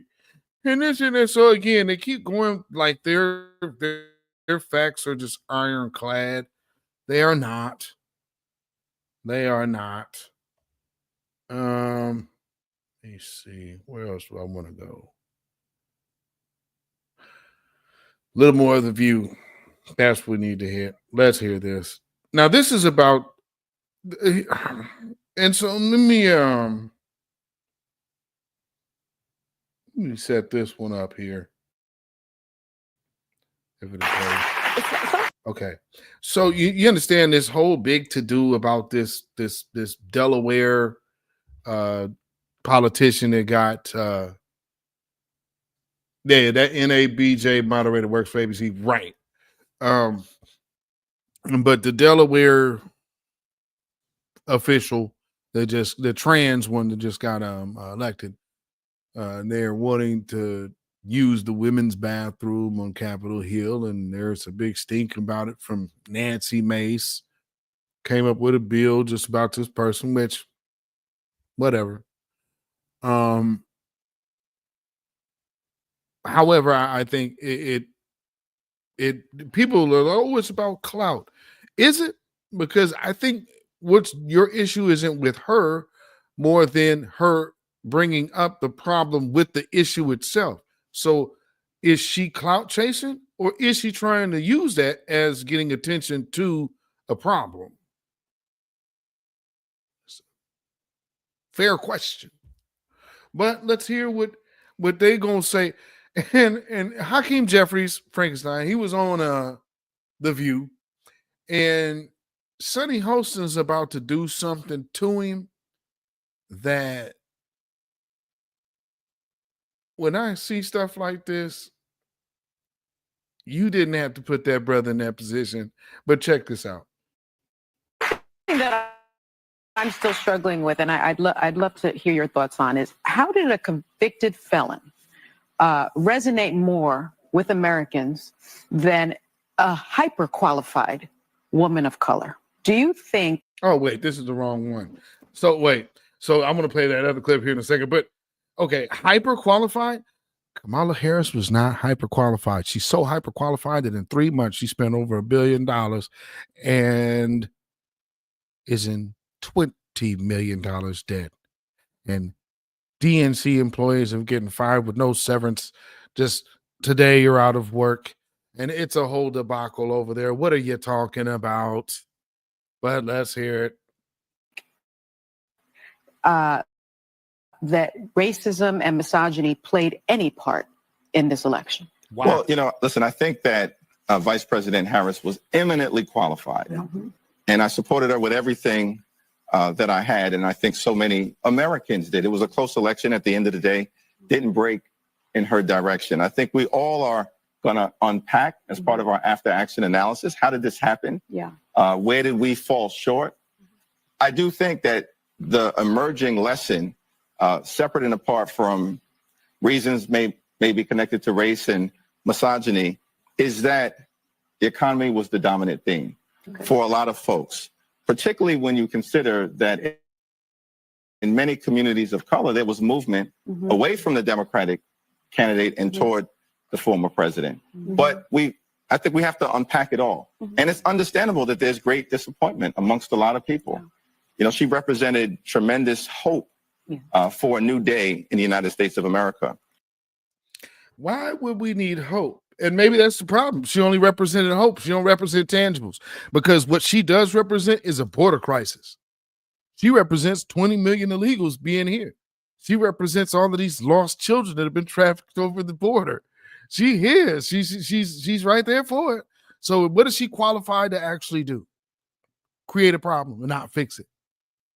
And then blame her opponent about the problem she created, when her opponent is literally the person whose laws they had to wipe away to cause this crisis. The American public ain't that damn stupid. And no, they ain't gonna fall for that. Now, I guess with these Democrats, I don't know what their problem is and why they're so stuck on what they're stuck on, but it ain't gonna work. It ain't gonna work. This is a done deal. It is a freaking done deal. And I don't know what to tell y'all.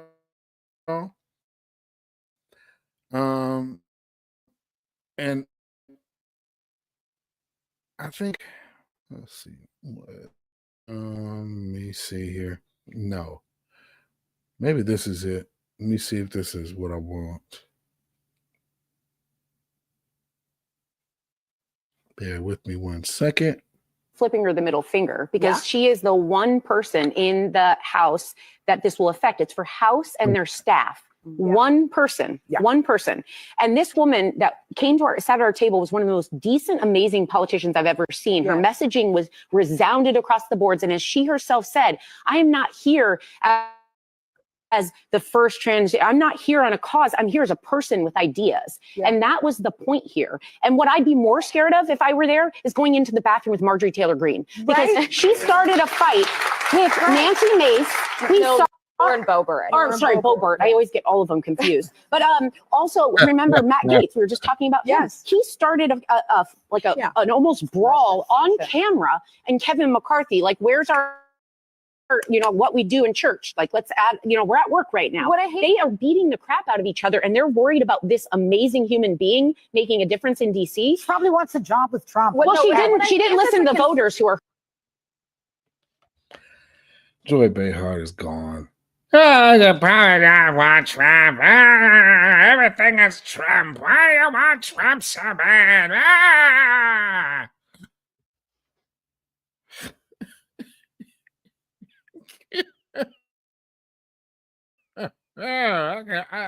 see it's just irritating.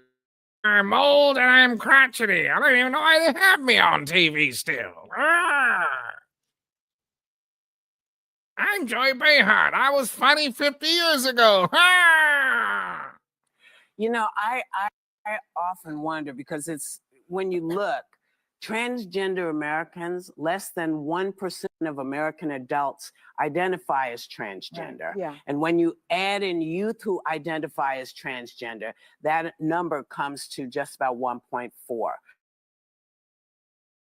It is estimated that there are no more than 100 transgender athletes competing in public schools nationwide. And an Associated Press investigation found that lawmakers proposing bans on trans athletes in school sports could not cite a single instance of these athletes taking championships.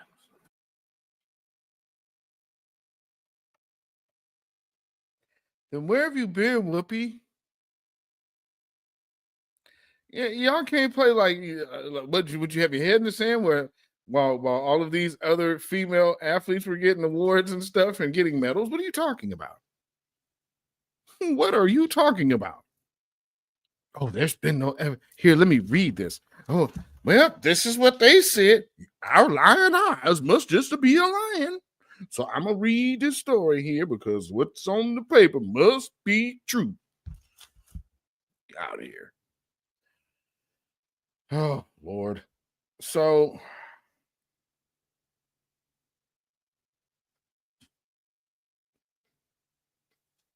before we get to the video,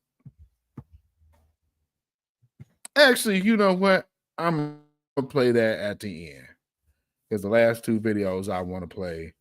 Oh, so let's hit that native land joint real quick because there's a few parts here that I need to cut through. Come on now.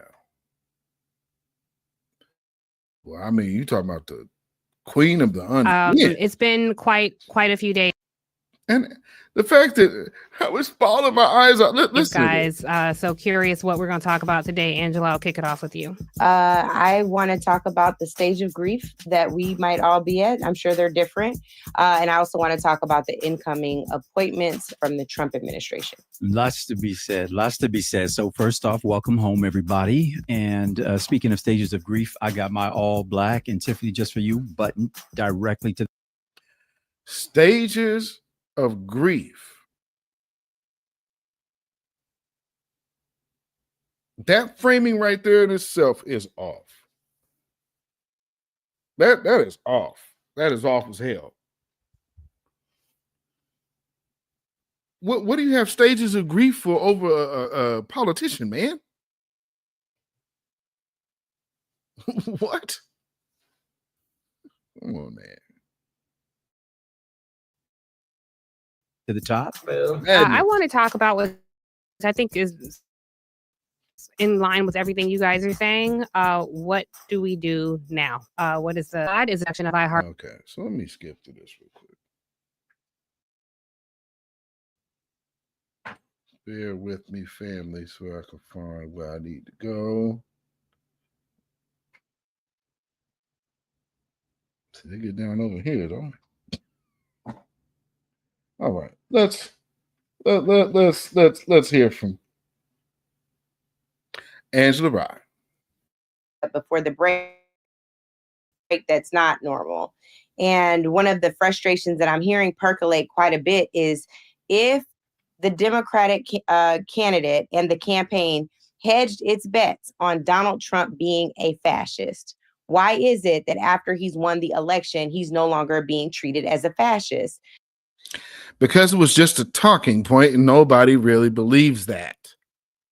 This man can be a lot of things, but he'll be whatever he needs to be for today. But making him Mussolini or Hitler, that just makes no sense. Case in point was Joe Biden meeting with him in the Oval Office for a peaceful transition of power. Kamala Harris in her concession speech talked about a peaceful transition of power. But how do you have a peaceful transition with someone who actually isn't so peaceful in his remarks and some of the things that he's done in the past as president? What is this all about? So I wanted to make.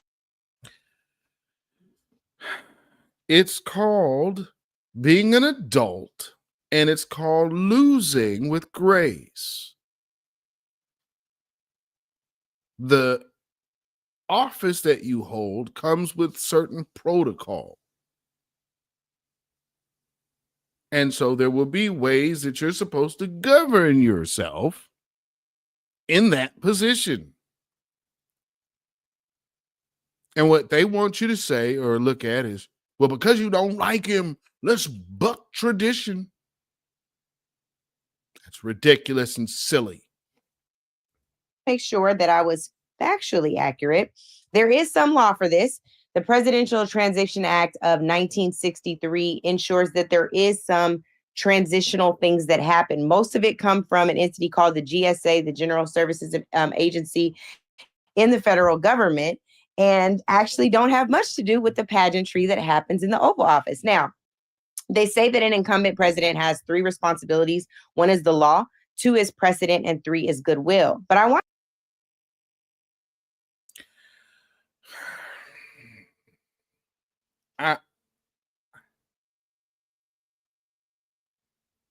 I can't believe that this was actually the conversation. Because you're up here trying to sell this emotional argument about protocol. Protocol is irrelevant to your feelings. Protocol is protocol. You need to follow the orders. This is the type of energy that we talking about. This, you lost, and you are refusing to recognize how or why you lost. And instead of embracing anything, all you're doing is saying it's someone else's fault.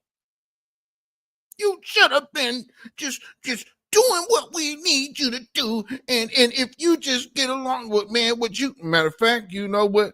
This is what's wrong with them. And I guess it's fitting because it's her co-host is where this first comes from. Roland made a really legitimate point here. I will say, you know, a lot of black men sometimes feel like they're ignored or they're put down, particularly sometimes even by black women in the media. So this is not that. But I do hear Roland's point that felt ignored. But you feel ignored and then you go over to the other side. The oppressed feel oppressed. So then you go and try to align with the oppressor. So I'm not putting black men down, but sometimes it's like, well, some of you Kevin Samuels following Tariq Nasheed quoting people, please look at the truth and see what's happening and get in line with some of the black women. Is majority, like he said, vote Democrat, but that margin of people who can be plucked away from your people and go advance policies that harm your people, I just don't understand that.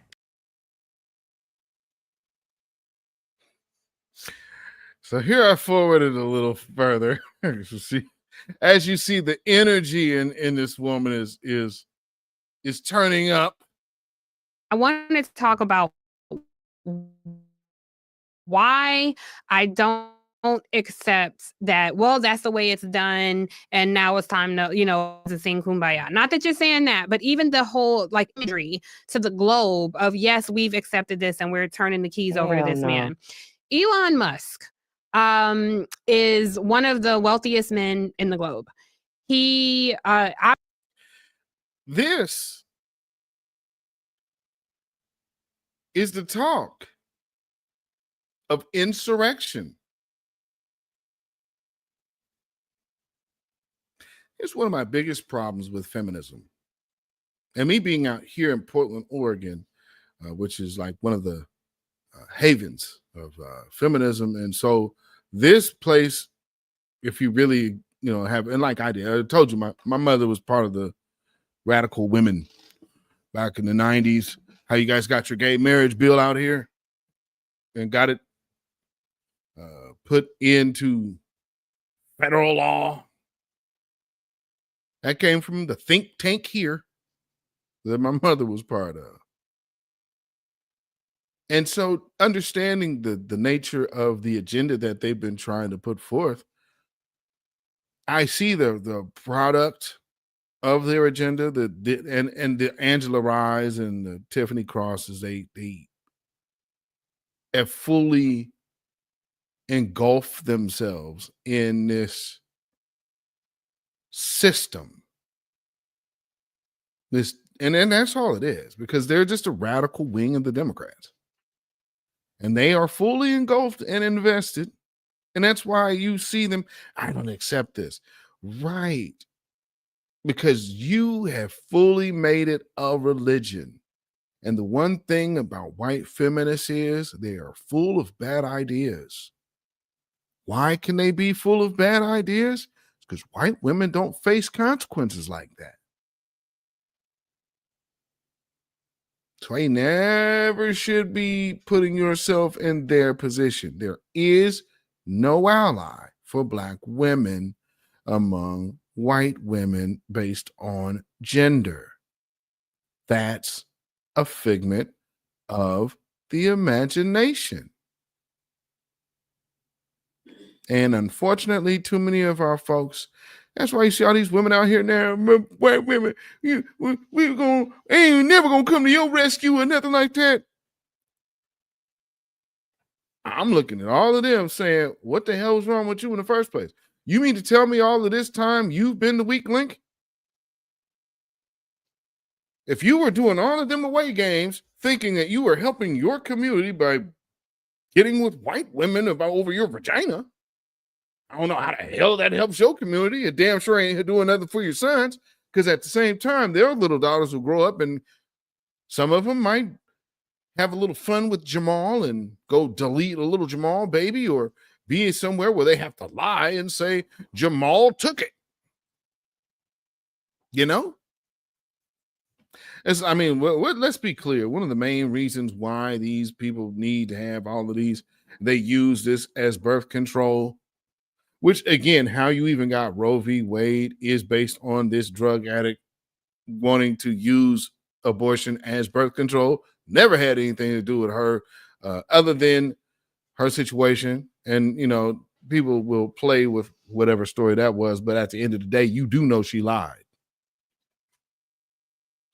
And so now the same people who will make justifications for men being in women's bathrooms and going to the altar of Molech and sacrificing their unborn, these insurrectionist talkers now are saying there shouldn't be a peaceful transition of power. Go figure. Go figure the hypocrisy coming out of feminism. And I'm saying feminism as a whole because Black feminism is just an extension of this feminism that I'm talking about, which that feminism is based and rooted in white supremacy. That's why when this actually played out with this election, I am flabbergasted and disappointed in a lot of Black women that are doing these videos talking about white women. I thought we had, we're never gonna come. You let us down. What? That many of us don't understand how white supremacy works? That's very disappointing. But that's why we're here. And that's the power of the grassroots and New Black Media. We are changing the course of the people who feed you death. And now, because their death feeding is in jeopardy, they are talking as insurrectionists. Obviously had a huge hand in Trump's election. The thing that we haven't discussed in detail on this podcast is that his companies were promised over $3 billion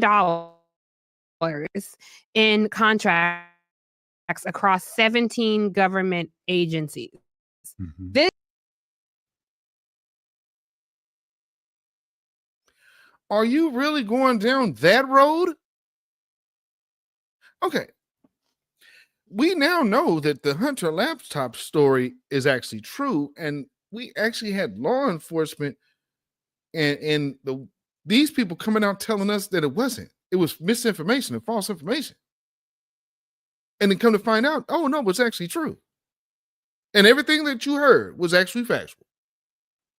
But they literally came out and told you it was false. Matter of fact, when she was still on MSNBC. So the fact that she's coming up here now talking like this is kind of funny. Well, these people forget their own history. And it's all done on media. I'm okay. I guess you figure who new audience because no, we still know who you is, Tiffany.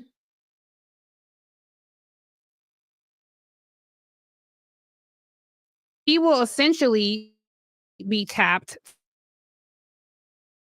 to oversee people who would be regulating him. I don't think the country, and on this completely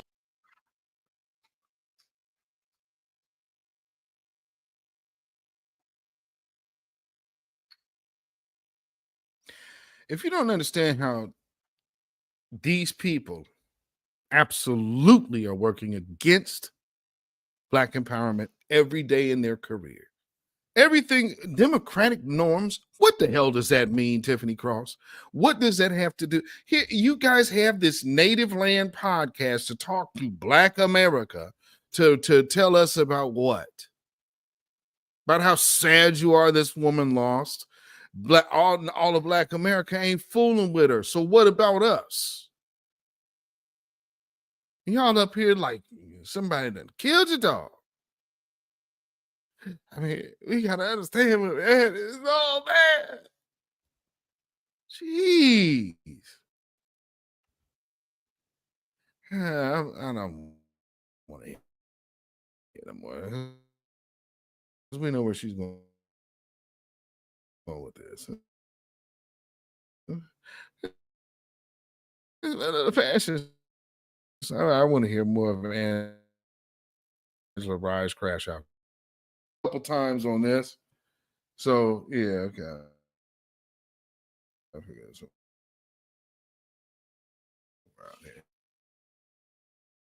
Let's get here.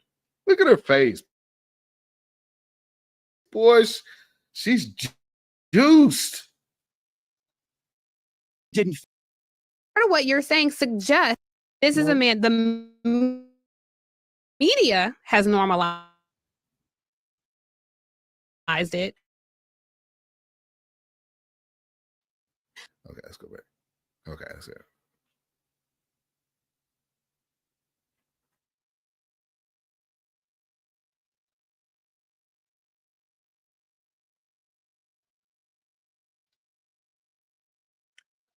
Biden to Ukraine.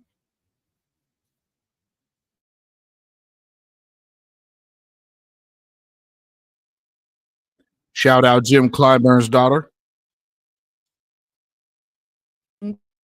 Democratic norms and principles in this country. Abortion. I don't think that we have considered the domestic policies. Everybody's, though. Those are just yours in your party and their radical agenda that people are tired of. And I don't know what's so hard to figure out. What I don't think we have understood the norms. No, it's never normal. It was never normal. And people are showing you it was never normal. Your delusion is going to be put squarely back on you. People are tired of being taken through your delusion to where you have to lie so much to yourself that now you have to leave your home, get on a camera, get on a microphone, and lie to other people so they start lying with you. No, no, no, no, no.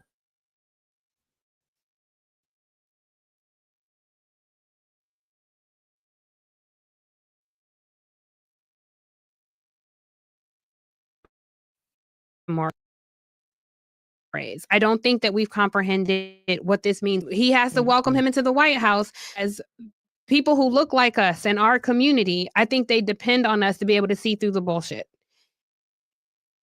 Hey, ladies, I would like to explain something to you too. I know a lot of y'all be like, oh, there's some things that are given away in the eyes. And, you know, a lot of these Democratic women, they subscribe to certain philosophies for a reason. And look at how they've made it a religion. A political party is not a religion. It's just politics. It's business. To be so invested, that's a different conversation altogether. And we are seeing a lot of these emotionally scarred that they hide themselves among this crowd of Democrats and act like they can mask their individual deeds with the policies that they promote. But actually, I'm thinking at the end of the day, it goes down to justify their own bad decisions and choices. And so seeing Kamala lose based on what she ran on her platform, look at how many of these people are taking it so hard and why they're taking it hard. He's a fascist. I don't see the fear of a fascist in her eyes. I don't see fear of a woman. I really don't see fear of a man.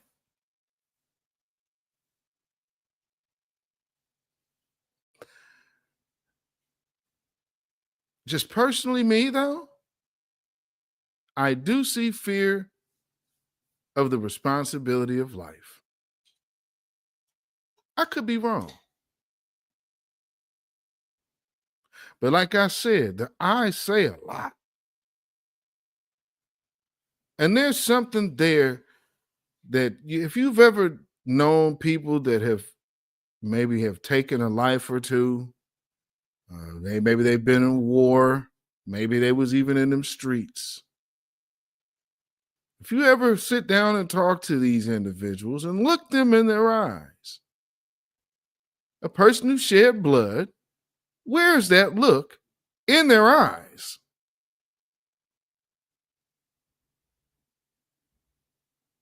The two women who are on this program have something in common, and that look in their eyes is that. Anybody in this chat think I'm tripping?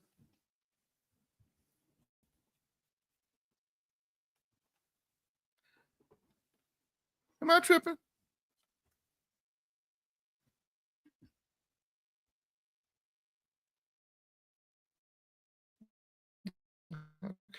Okay, I'm giving her some cut some slack here. And despite now, for example, number 2. Maybe it's me, and maybe my read is off. That's not often, but maybe I'm off. But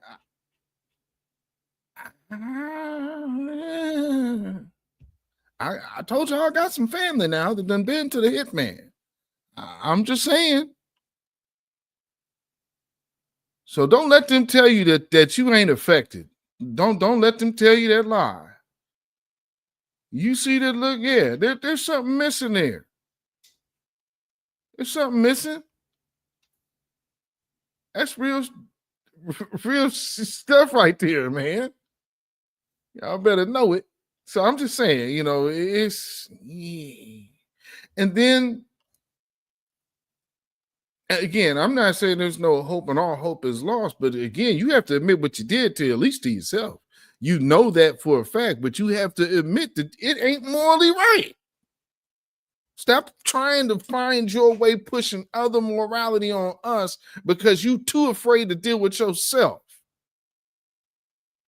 And if at the clip that our women are voting for, we got these church sisters that y'all turned around and voted for baby deletion. What the hell is wrong with y'all? No. Your ancestors got to be rolling over in their graves. What are you co-signing?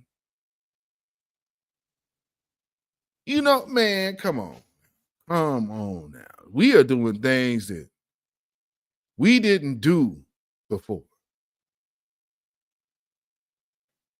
And entering in all of this outside behavior, it has its consequences.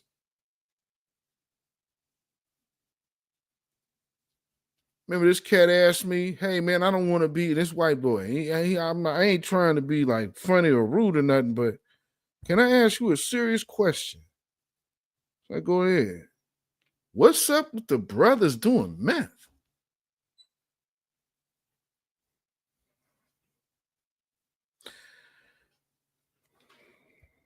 And realistically,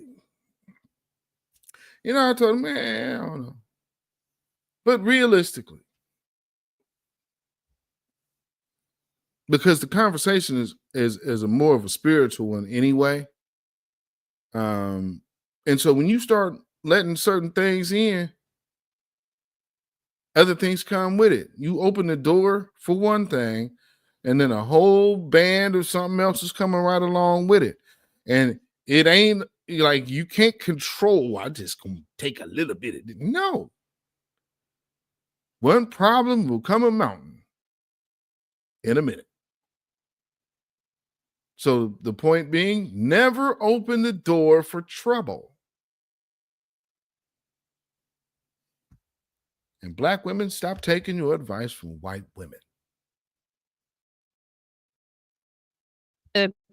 Kill the Department of Education. What do you think about that? Instead, I'll tell you what I think about that, Tiffany. The Department of Education sucks. And right now, so many school boards in the Northwest, and if you know, right over here in Oregon and Washington, the blue, multiple school boards, school systems have went on strike over the last 2 years. I think, was it Albany? I believe they're on strike now. In St. Helens.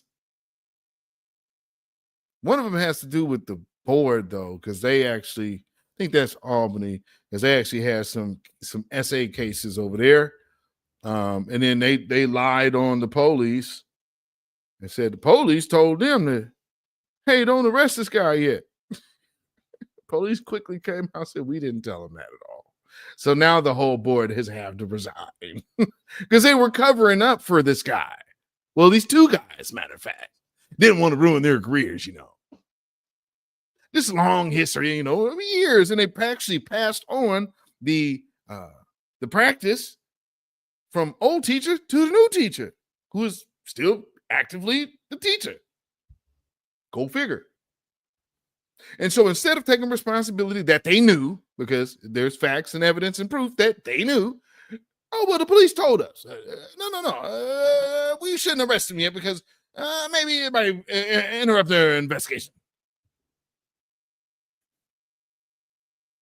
That policeman said, no. A matter of fact, this is a kind of a time period case, and the most recent allegation was 5 years ago, and so we wouldn't have told him this because the most recent was, I believe, 2 or 3 years ago.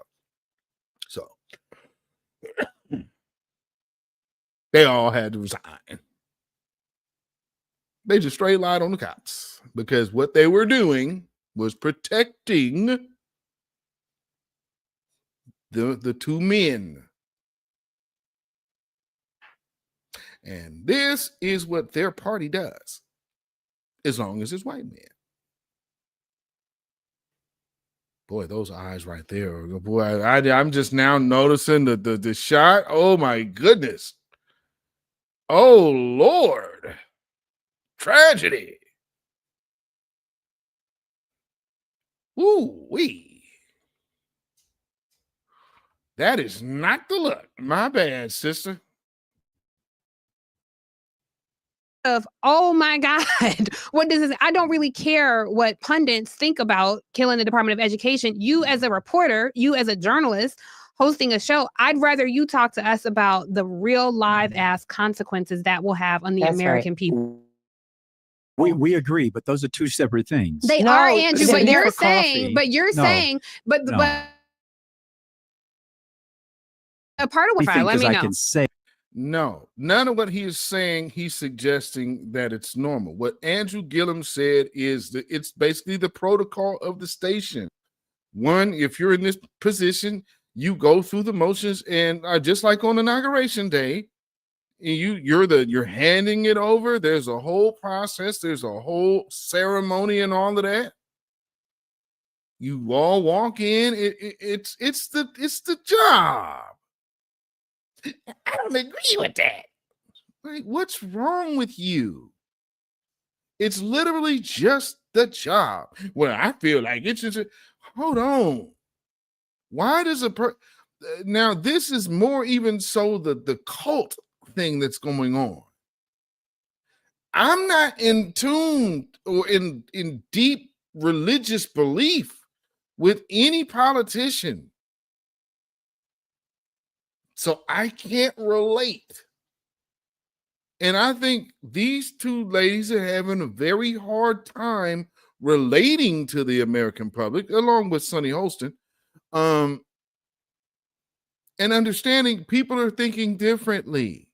And you cannot design somebody else's conscience. That's insane. And they just keep doing it. Well, I don't want to believe that. I don't. And now here we're going to the function of the job. And the function of this job is a peaceful transition. I don't think he needs to be sitting down with him. Come on, man.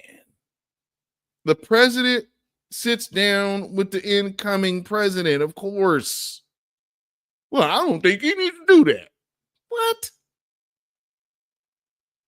I mean, this is insane. And for me, the flip side of looking at stuff like this is you run out there as Black journalists doing mess like this. Roland Martin being an unethical douchebag, bringing stains to the Black media space because he's once again caught softballing stuff on purpose to a presidential Democrat nominee. Why? Oh, because this time he got $350,000. Oh, but it would advertise it. Stop it. Advertising don't put you in the interviewing seat. And you're the owner of the company. Trying to play word games. No, that's you played word games just like you played the game of how you tried to get them finances and square your situation away. Out of here, player. We know the truth. Think that people can't. Are you coloring deep in between them lines, pal? Beep, beep, beep, beep, beep, beep, beep. Beep, beep, beep. I got 300. I got 350. Y'all broke asses. Y'all broke asses over there. What the reason why y'all upset is good. Y'all, but y'all ain't got nothing to say about that DuPont Circle now. I mean, you ain't got nothing to say. What we was telling y'all all along is they don't mess with y'all. And Kamala Harris showed you down to the people she was paying around her. She don't mess with y'all. But you want to still be up here sobbing and boohooing and crying and flipping out, crashing out on each other because this woman who don't give a damn about Black people could not win her election that she was placed in, not elected, just totally placed in. She was a wreck for 40 days, couldn't open her mouth to the public, and every other interview after that was paid for. That's a fraud. Not a great campaign. Hey, I can say things. Well, so say it more clearly, because that's what it sounded like to me too, please. No. So ceremony is one thing. Idiots. These are ceremonies that have been cultivated over a period of time that don't inure any approval to this man's agenda. Right. It doesn't rubber stamp, sign off on, or agree with Elon Musk being not just a gatekeeper, watchkeeper, but nowhere near the government of the United States in any capacity. Would they have Osama bin Laden sitting down in the Oval Office with the president? Listen, would they have had Osama bin Laden?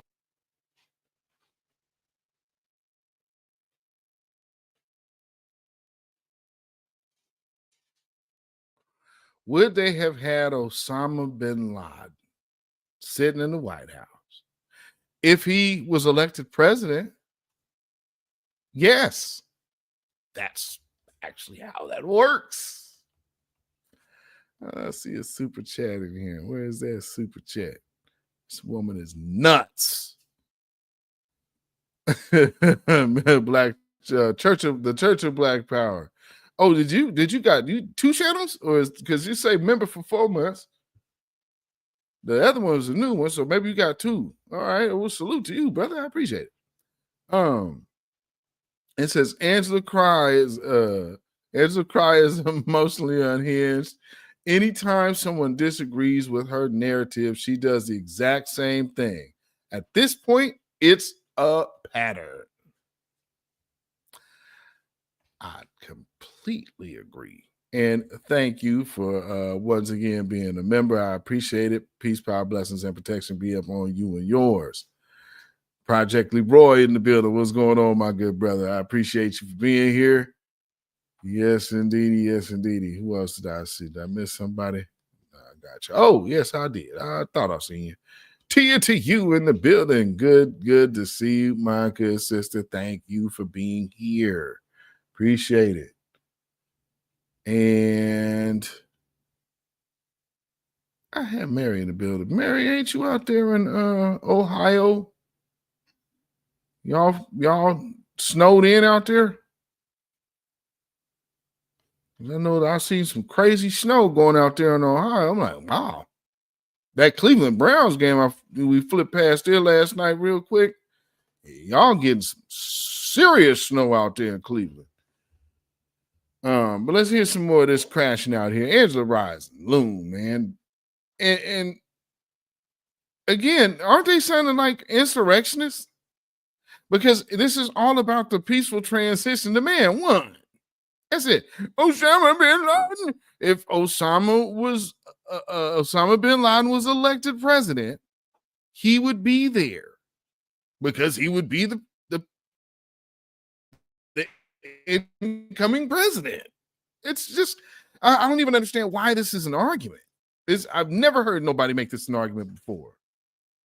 in If the Osama bin Oval Laden were Office, elected, sitting down with the president. Well, can I just point out a He's a point? terrorist. This man is a terrorist. Guys, this isn't that. I'm That's not the sorry. point. I All I'm can't- saying I is can't. we can go off the cliff. It is the point. It is absolutely the fucking Well, point. let me hear off the Andrew. Let me hear what you cliff. have to say, Andrew. You can go I'm off not the off cliff, a cliff. and The never, country's off a ever cliff. get power again. F the people. That's what they're saying. The people. F the people.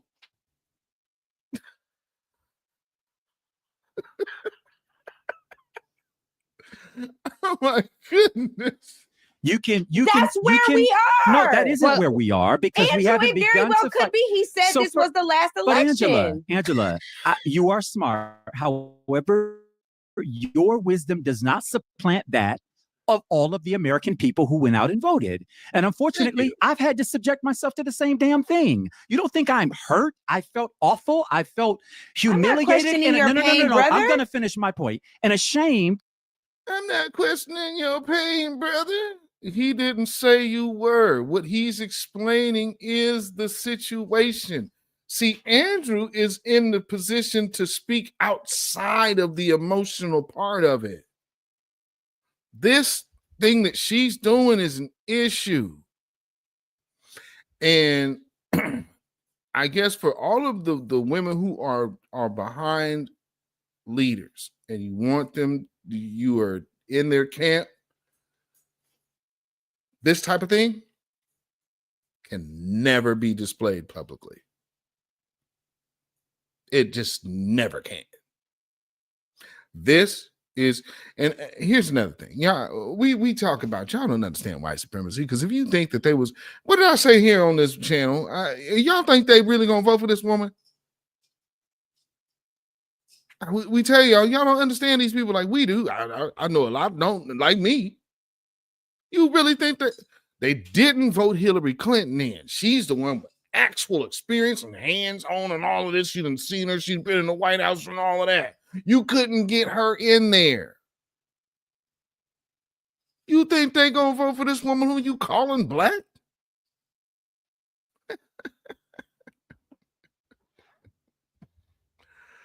Come on, man. And the fact that they crashing out over here like this is amazing. Where did you think you were? Why did you think this made sense? All you did was help further white women's agenda, stupid. Because at the end of the day, guess what you just did for the white man? These white women that you're teaming up with are still married to these people. So they come out a winner either way. You do not have an ally over there at all. Camaraderie on vagina's sake ain't happening. I'm in St. Louis. That's Illinois. Yes, indeed. I'm in East St. Louis, Illinois. That's brother Eastiff. That's the east side. That east side. You guys got some snow out there too? Y'all got some snow out there, Sister Mary? Is y'all out there in that Midwest? I know it's, if y'all ain't got snow, I'm sure that hawk probably blowing through there like a beast. Just ooh, yeah, I'm cool. That I had to call a guy and who I don't respect, who I don't like, and anything else, and concede a race for governor. No, it didn't feel good. It didn't feel good to Kamala either. She had warned the country of what a fascist looked like, and it was him and standing for him. Yet she picked up the phone, she made the call, because that's what mature democracies do.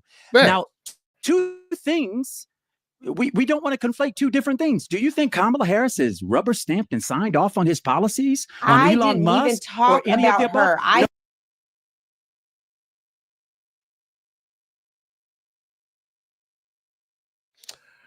I didn't even talk about her. Okay. But you just brought her up. Again, I mean,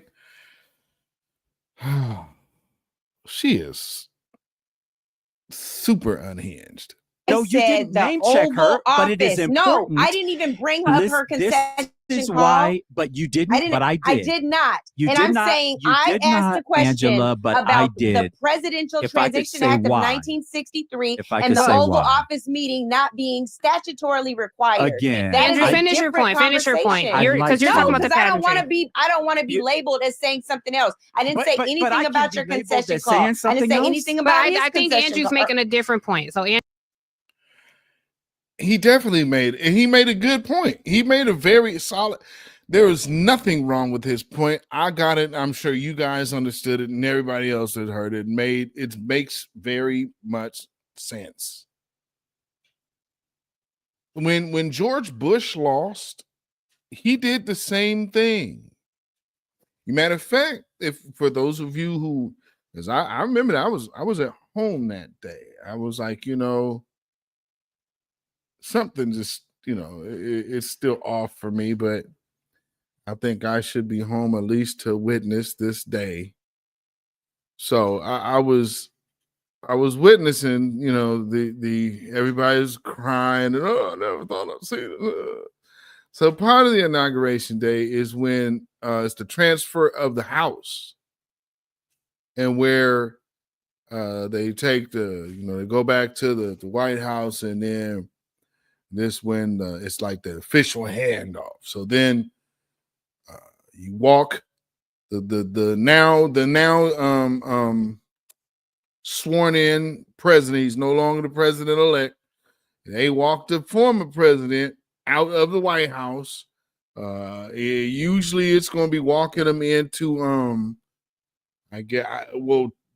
which would be the Air Force 2 or the whatever the Navy one, but I think it changes names when the active president is not on there, right? So it might end up being something else because it's not the active president who would be riding it, but that's the helicopter they'll get on. At least that's what George Bush did when he left. So they walk. It's a whole process, and she's just like, it's like, ma'am, you know that you probably watched that day, and so we all saw George Bush get walked out because.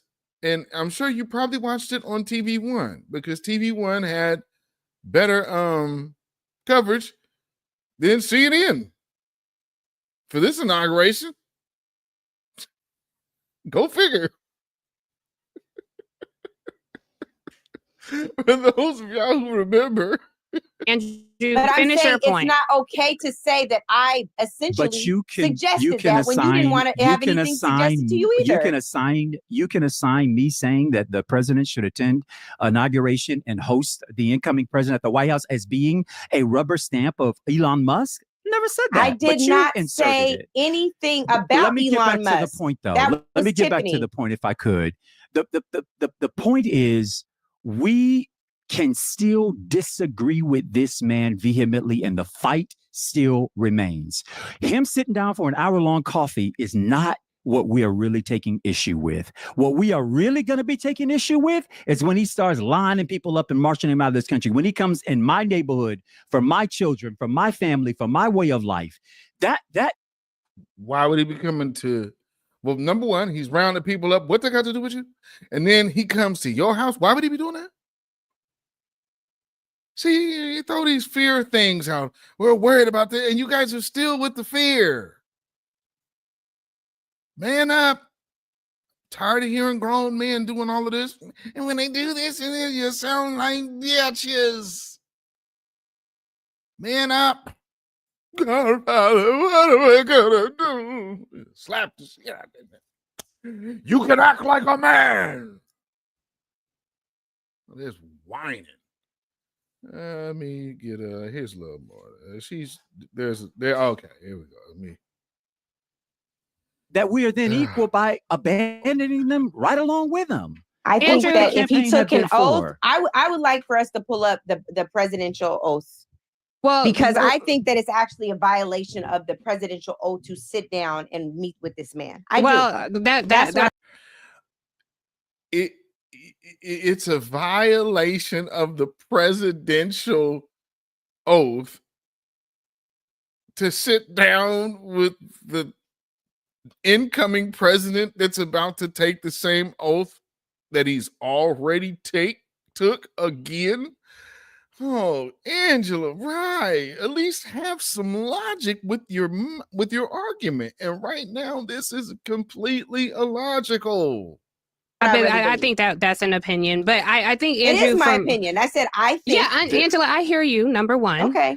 Cool. I'm just saying, there's no need to shout. I hear you, and nobody is attacking you. I understand. I don't feel attacked, and I'm not attacking any of y'all. My volume is my passion. I just want us all to have like a mature exchange of everything. Because right now, I am also passionate. It's mature passion. Well, I have siphoned off on occasion. Angela, you siphoned off on occasion. Tiffany, you will siphon off on an occasion because this is a highly charged moment, and I understand that all of us are.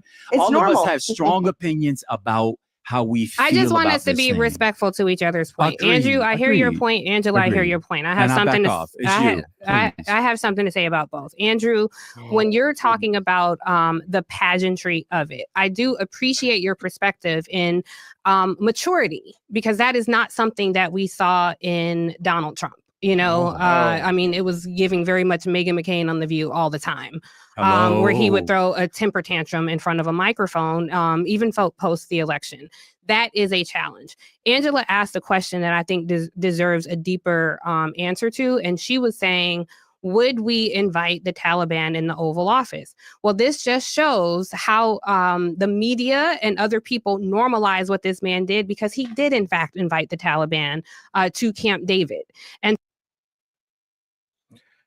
And he made an agreement to get our troops out of Afghanistan and started a good movement. It's your president now that tried to do, let me make it a spectacle and I'll really put my stamp on it, and screwed it up. So he went against the recommendations of the Security Council, and he went and did it his way. And disaster. So again, let's not rewrite history, man. This, come on. Oh, come on, Tiffany. Can't keep doing this. Oh, Lord. And this is about all I needed to play with. And so I think the concern and the anger and worry and pain, all of those things, is rooted in what we experience, what we can easily recall, and what we know to be true that is coming, that is awaiting us. Andrew, I hear your point. You're an institutionalist, and you have always championed that on this show. I think what Angela and I are saying is perhaps it is time to disrupt those institutions. Like, should we be, even the image of him being on that dais on Inauguration Day, what might that say to the world? How might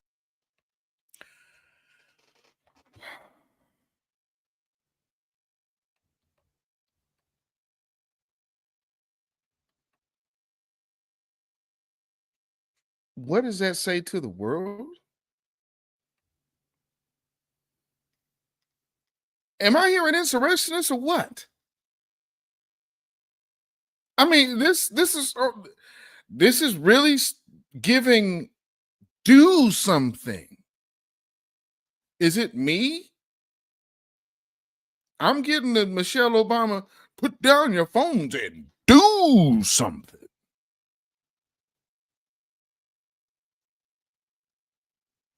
Like she said, they're on a show. And that's a fact. This is a show. Oh, Lord. So like she's talking about with norms and things are gonna go away in their way of life. And then they keep making these excuses for these trans individuals. I'm like, well, that doesn't make sense. Well, there's not that many in sports and this and that. There shouldn't be any. And that just doesn't make any sense. Then you got weirdos like this one. And we haven't even gotten to Tulsi Gabbard potentially having access to national security information. And Russia loves it, loves her. And I actually think almost more than Matt Gaetz, Tulsi Gabbard's appointment is devastating. And Tulsi Gabbard's nomination, as much as she says that she's an anti-war person, she's not. Yeah. She supports very pro-war individuals. Including abroad. in Syria. And let's be very clear, Yeah. a Tulsi Gabbard nomination is a pro-war nomination globally. Point blank, period. As is Donald Trump as president of the United States.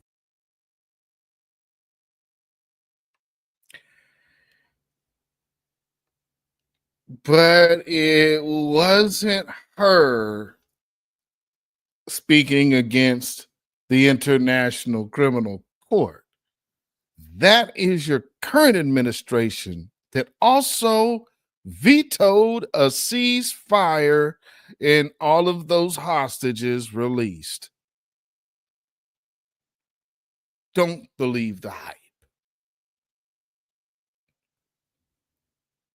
Speaking of what we should not believe, here's a little more before we get out of here. Hi, this is Mary Stevens. I'm a candidate for Sudbury School Committee. I saw a series of questions posted on Facebook page called One Sudbury, and I wanted to make sure to address them.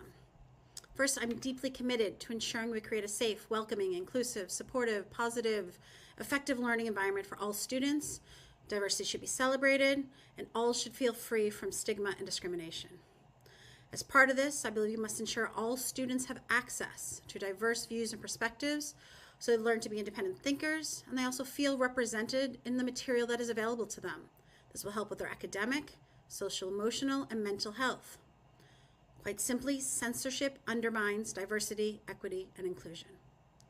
These aren't only my personal opinions, they are the law, Supreme Court, Massachusetts, etc. Furthermore, these are the guidelines that SPS has set forward, from the equity statement to the school committee policy manual. It does allow, the school committee policy does allow parents to raise complaints about certain materials, and the challenge materials won't be removed from the school, but access to questioned materials can be denied to the students of the parents who raise complaints if they so desire. Let's also note that students in our schools currently need this support. For example, according to data from Mass DESE, right now SPS has 6 non-binary students, 5 in elementary and 1 in Curtis. Now to the specific questions posed on One Sudbury. Do you support a student using their preferred names and pronouns during school, regardless if the parents know? Yes. Do you support a gender-neutral dress code? Yes. Do you support students using the bathroom based on their gender identity? Yes. Do you support the designation of a gender-neutral bathroom in each building for non-binary students? Yes. Do you support free access to LGBTQ+ books and teachers who have these books in their classroom? Yes. Please let me know if you have any further questions. Thank you and have a great night.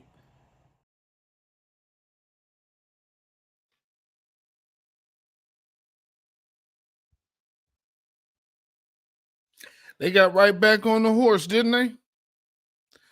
Kamala lost, And that so for the brain dead out there who like, man, y'all crazy, man. I don't understand that. Y'all ain't just sit up here and see why we lost, man, how we losing.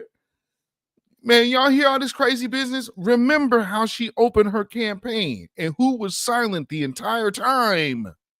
She opened her campaign with RuPaul and the Drag Race. That is where her allegiance lies. Now, since she's lost, who have you seen doing all of these videos? So there was a whole nother underlining hidden agenda this entire time. That's why they were pushing abortion. And that's why I'm like, wait, women's rights. Oh, we're back to knowing what women are? Hold on then. Well, don't the trans women need to get up on this too? They need abortions too, right? I mean, because trans woman is a woman, right? Well, then she need abortions. She needs access to abortions just like natural biological born women. Because this is the logic of intersectionality. But you might just be uneducated. What you need to do is go read some books by Bell Hooks.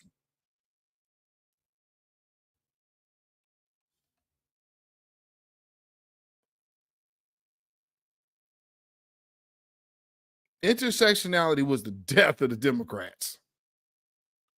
At some point, they might wake up and realize what happened. And when you intersect with something, something has to stop so the rest can continue. I guess in this reality, it was literally you and your agenda that stopped. And now, for you to understand who will be voting for your next president and entering into this new day and replacing the dying baby boomer class that blew no matter who. Well, let's give you the future. And how much on the agenda is that really? Because there are still some that are raising their children right. And so let this young lady close us out. Hello. I'm a student at Martin Luther King High School, and I run on the cross-country team. So I'm constantly affected by these actions that have taken place this season. And I have been around the females and just my team in general who have felt almost silenced to speak out about it because the whole LGBTQ is shoved down our throats, it is put in our face, and we live in a society where it is almost impossible to speak out on it without facing the repercussions of it. And I went myself to have a discussion with the head of, or the athletic director when nobody really felt comfortable enough to speak out. And I don't think it's fair, knowing Caitlin and knowing Taylor, to see their spots getting taken away, to see all these things being jeopardized for one person. It feels as though that my school and the school district is choosing to support one person instead of the whole team and the whole school as a total. Like, it's not fair. It's not okay. I try my best not to put personal beliefs into it, but seeing this first-handedly, seeing my teammates getting their spots taken for one person that's choosing to be a girl, it's not okay. I've done my research. I've looked into the CIF rules, and I've looked into the NCAA rules, two completely different things. And when I went into this meeting with the athletic director, I knew that. I knew that going into it, that teachers and coaches and people in the office can't speak on personal opinion. And then to see the athletic director turn around and tell my teammates that their shirts that say "Save Girls Sports" be compared to a swastika, that is not okay. These girls feel silenced, they felt silenced, and when they finally spoke out and did something to go against it and speak out, not directed towards a single person at all, they were completely stabbed in the back by the person that we were told would support us and be able to help us through this. They were said that it was a hate crime that they were targeting that one person. And that is not the case at all. Taylor and Caitlin are two of the most nice people I've ever met in my life. And to see them having to be told that they're being hateful people is not okay. And it is not okay that I have to be in a position where I'm going to practice and having to see a male in booty shorts and having to see that around me. As a 16-year-old girl, I don't find that as a safe environment. I don't at all. And going into locker room and seeing males in there, I don't find that safe. I don't find going to the bathroom safe when there's guys in there. It's not okay. I'm a 16-year-old girl. There's girls around me where we do not feel safe having boys in our environment. And it isn't okay. It isn't okay to have them on our team. It isn't okay when it's the genetics.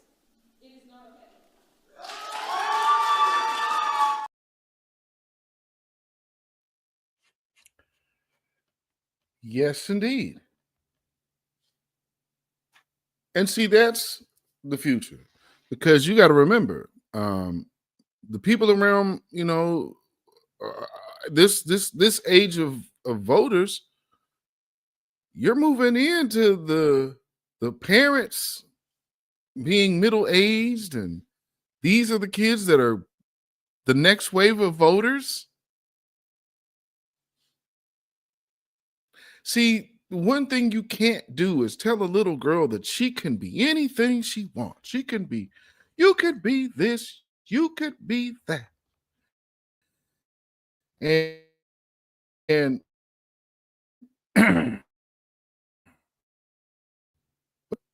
one thing you can't do is own you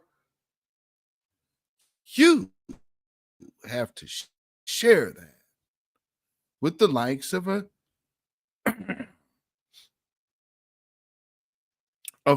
natural born man. And now you have to let them in your space.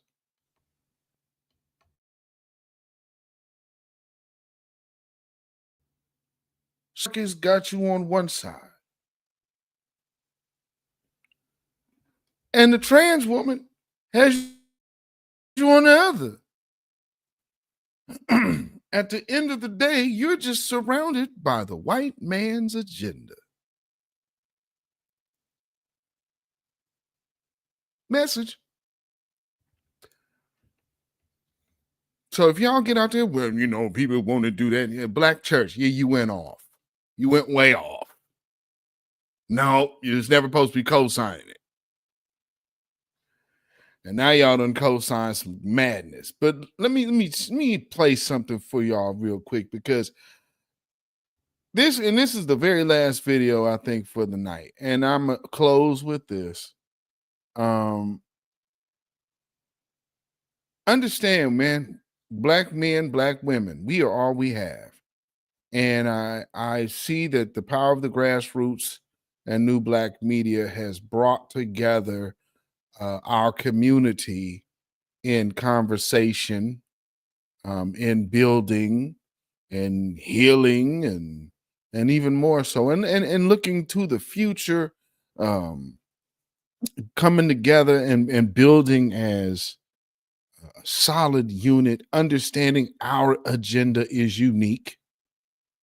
And we need to have those amongst us. We need now to just start pointing out all of those who are on this train, because now what the Democrats also kind of did was threw all of these shields under the bus. They basically burned all of their shields, like undercover agents. They burned them.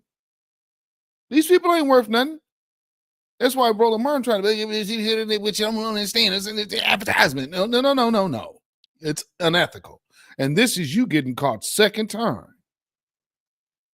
So, no. All of these people, even the entertainers, just remember, all of them who sold you this. And they were selling it to you with Hip Hop 50 all the way to today. Never forget them. And at the end of the day, if y'all think y'all have allies, where I'm black and I'm LGBT, whatever, okay. You pumping on immigrants? No, you down that wave. Okay. well, man, they understand me. Our plight is somewhat like this. It ain't. Well, they've oppressed too, and they've been underserved. Okay. At the end of the day, let me remind you, man. Patriarchy, white man. Trans situation, white man. Am I missing something?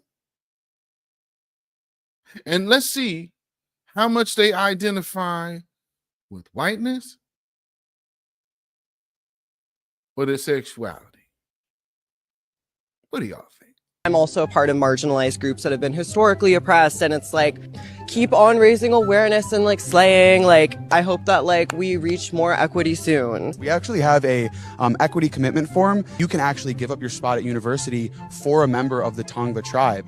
Is this something that you'd be willing to do for this underrepresented, underprivileged community? Honestly, no, but I hope somebody else does. That's great.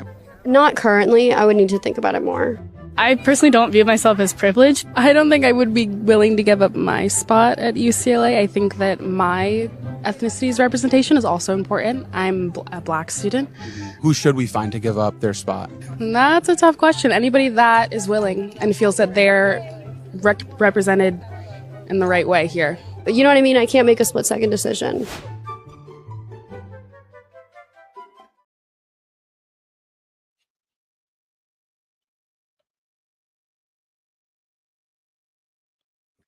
Shockingly enough, that was from Prager. But, you know, again, I guess Prager, you probably figured, we might want to leave the black folks alone for a while. So let's go over here and go forward to gays and these immigrants. I don't really think that I'm privileged. You know good and damn well, woman, you put Caucasian down on your paperwork. If you don't get your Indian ass up out of here with that BS, stop it. Stop it. Church of Black Power says, I stand with Black women and children. F the rest.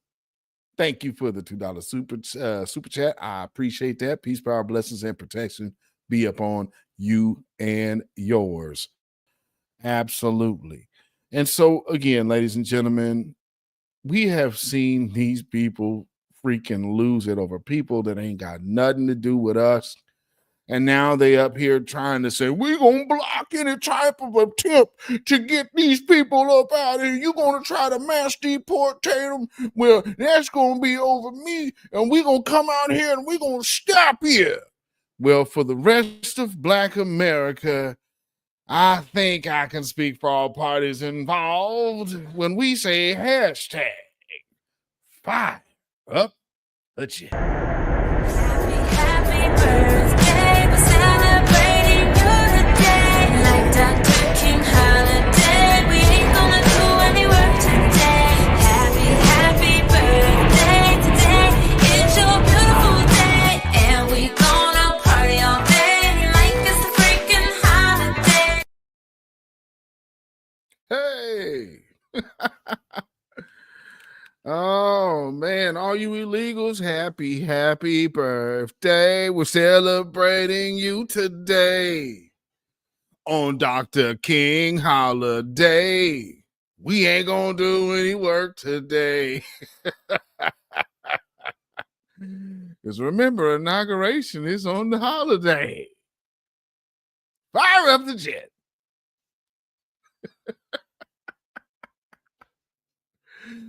And I know there's some Democrats, blue, no matter who, cult, God worshiping, Moloch worshiping idiots out there that say, you guys is terrible and you trying to destroy the whole system. No, we are not. But the one thing that we are trying to make sure we firmly see through is the motto of this broadcast and the truth behind this movement. And that truth is simply that Babylon is fallen. Babylon is fallen. Let it fall and let us rise. Can you dig it?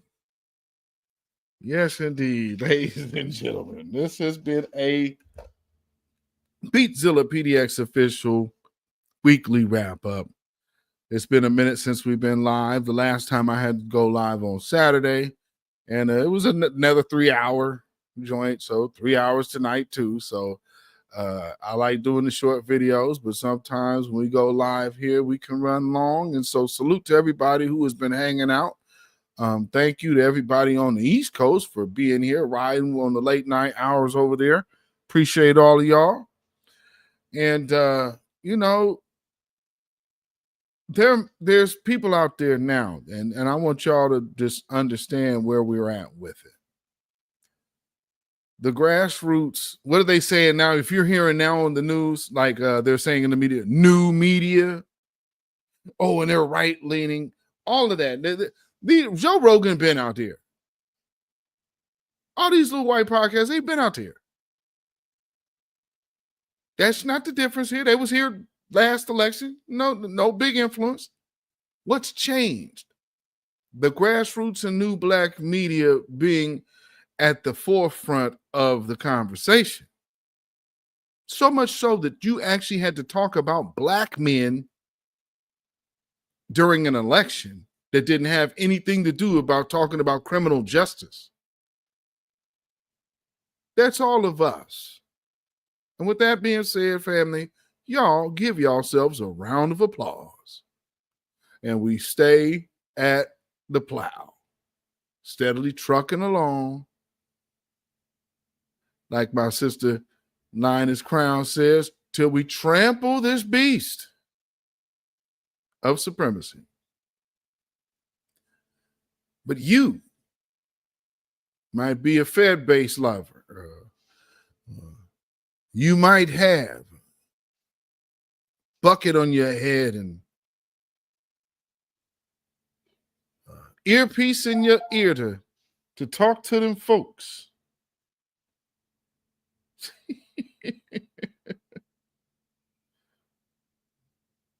Let me see here. Okay. Yeah, there's a whole lot of movement over here. So, you know, I'm like, wait a minute. It's late. Why is somebody around my door? But okay, it's walking by. Anyway. Y'all better understand, we got these folks out here, and they're gonna be coming even tougher and tougher and tougher, because now that you have made the world take notice,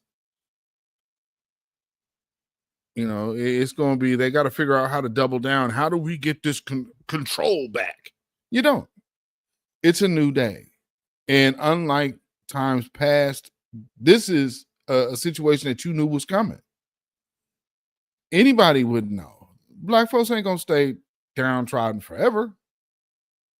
But there might be some of y'all idiots out there that believe, well, you know, man, our only way to be cool is through the Democrats. No, brother. No, sister. Our way of being good out here is by first focusing on us. We need to get our thing together. We need to come together there. And all outside, leave it outside. That's how we do it. And that's why the power of the grassroots and new black media is rising and showing great effects. Not no niche market, but a real truth telling service that is making its mark. And so with that being said, I would like to thank all of you who support it. But to you who hate it and can't stand the grassroots or new black media, and you're actually black, and you're actually from the lineage, y'all are the ones I really have an issue with. And one thing I just got to say about your position, I speak for myself, beatzillapdx official, the beatzillapdx official show. Those of you in the chat, the Grassroots, and the voices of new black media. I'm sure I'm safe to say I speak for all parties involved when we proudly dedicate this song to you. Get up off of that cocaine and get up off of that crack. Get yourself together and get your mind back. Hashtag hands off our reparation. You have no rights here. We're not under the empire.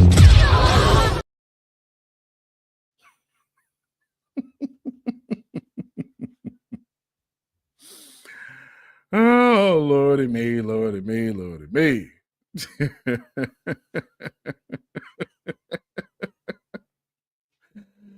Oh, man. So, family, we have came to the part of that broadcast where it is time to hit the road. Make sure you keep your notifications on. And, you know, this is just part one, because as we see, we're going to be having to talk about this for a while, because the effects are starting to show, because now in their hurt, they're speaking some truth. And the truth that they are speaking is that they've always been paying attention to what the Grassroots is doing. I've been telling y'all, these folks have been up in the spaces listening to y'all. They hear what you're saying. They tried to get around you, but they couldn't. Good job. Good job. Job well done. Yes, indeed. So with that being said, family, y'all can follow me on Facebook, Instagram, and Twitter at beatzillapdx. You can email me at ourrealtruth@gmail.com. And if you feel so inclined to put some money in the bucket, you definitely can by way of CashApp, donation, $ beatzillapdx, and with PayPal. We also have that. That is Zilla Music. That is ZILLAMUZAK at PayPal. So hope y'all have a good and safe weekend. Some of y'all probably getting y'all food together for the holiday. If you guys don't technically celebrate Thanksgiving, that's completely understandable. We don't either, but we do take the opportunity for family time. So if everybody is off, then, you know, take that time to fellowship with your loved ones and your offsprings and such. So, you know. Yes, Nichelle Hargrave. Salute to you. Thank you for tuning in. So those people who want to fight to keep the illegals here in the U.S., they need to allow them to move into their homes. Peace and blessing and love, my brother. You are absolutely correct. I know that's right. Yeah, let them stay with them. Ain't that the truth? I agree. So yes, indeed, family. I appreciate everybody for being here. Oh, you know what? One more thing I need to do. Hold on. I ain't shouted out the members.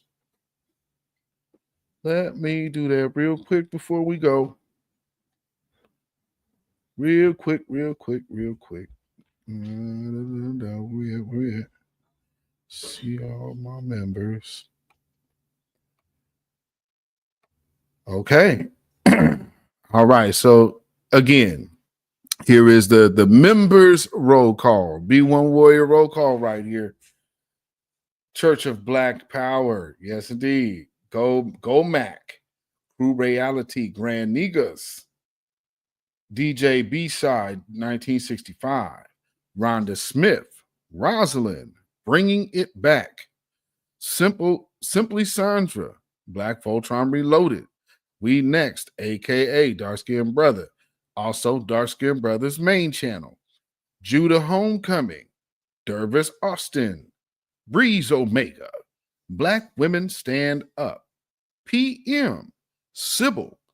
Lady Effa, cult-like personality, Antithesis, Judah Yisrael, Keep Prince, Faith Speaks Life, Black Spider, and Deneen Soul.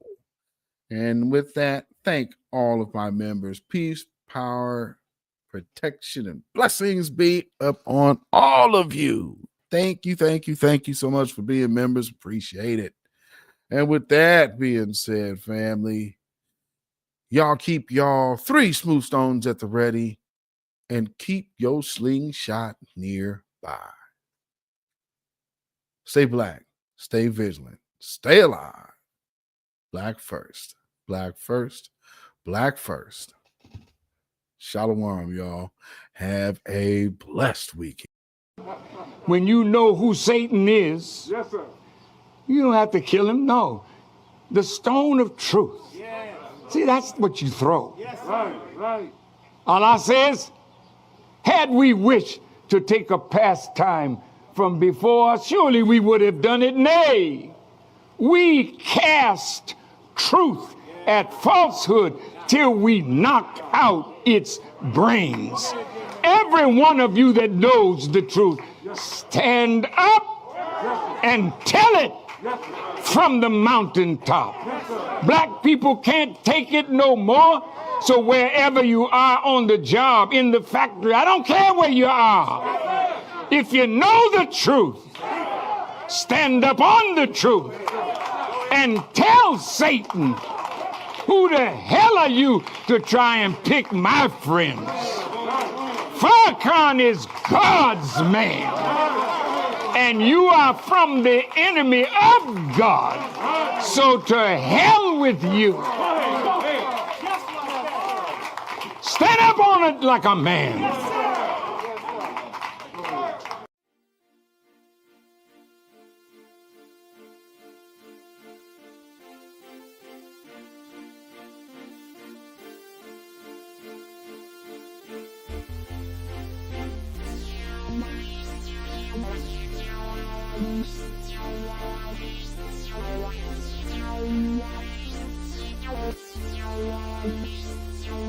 Thank you.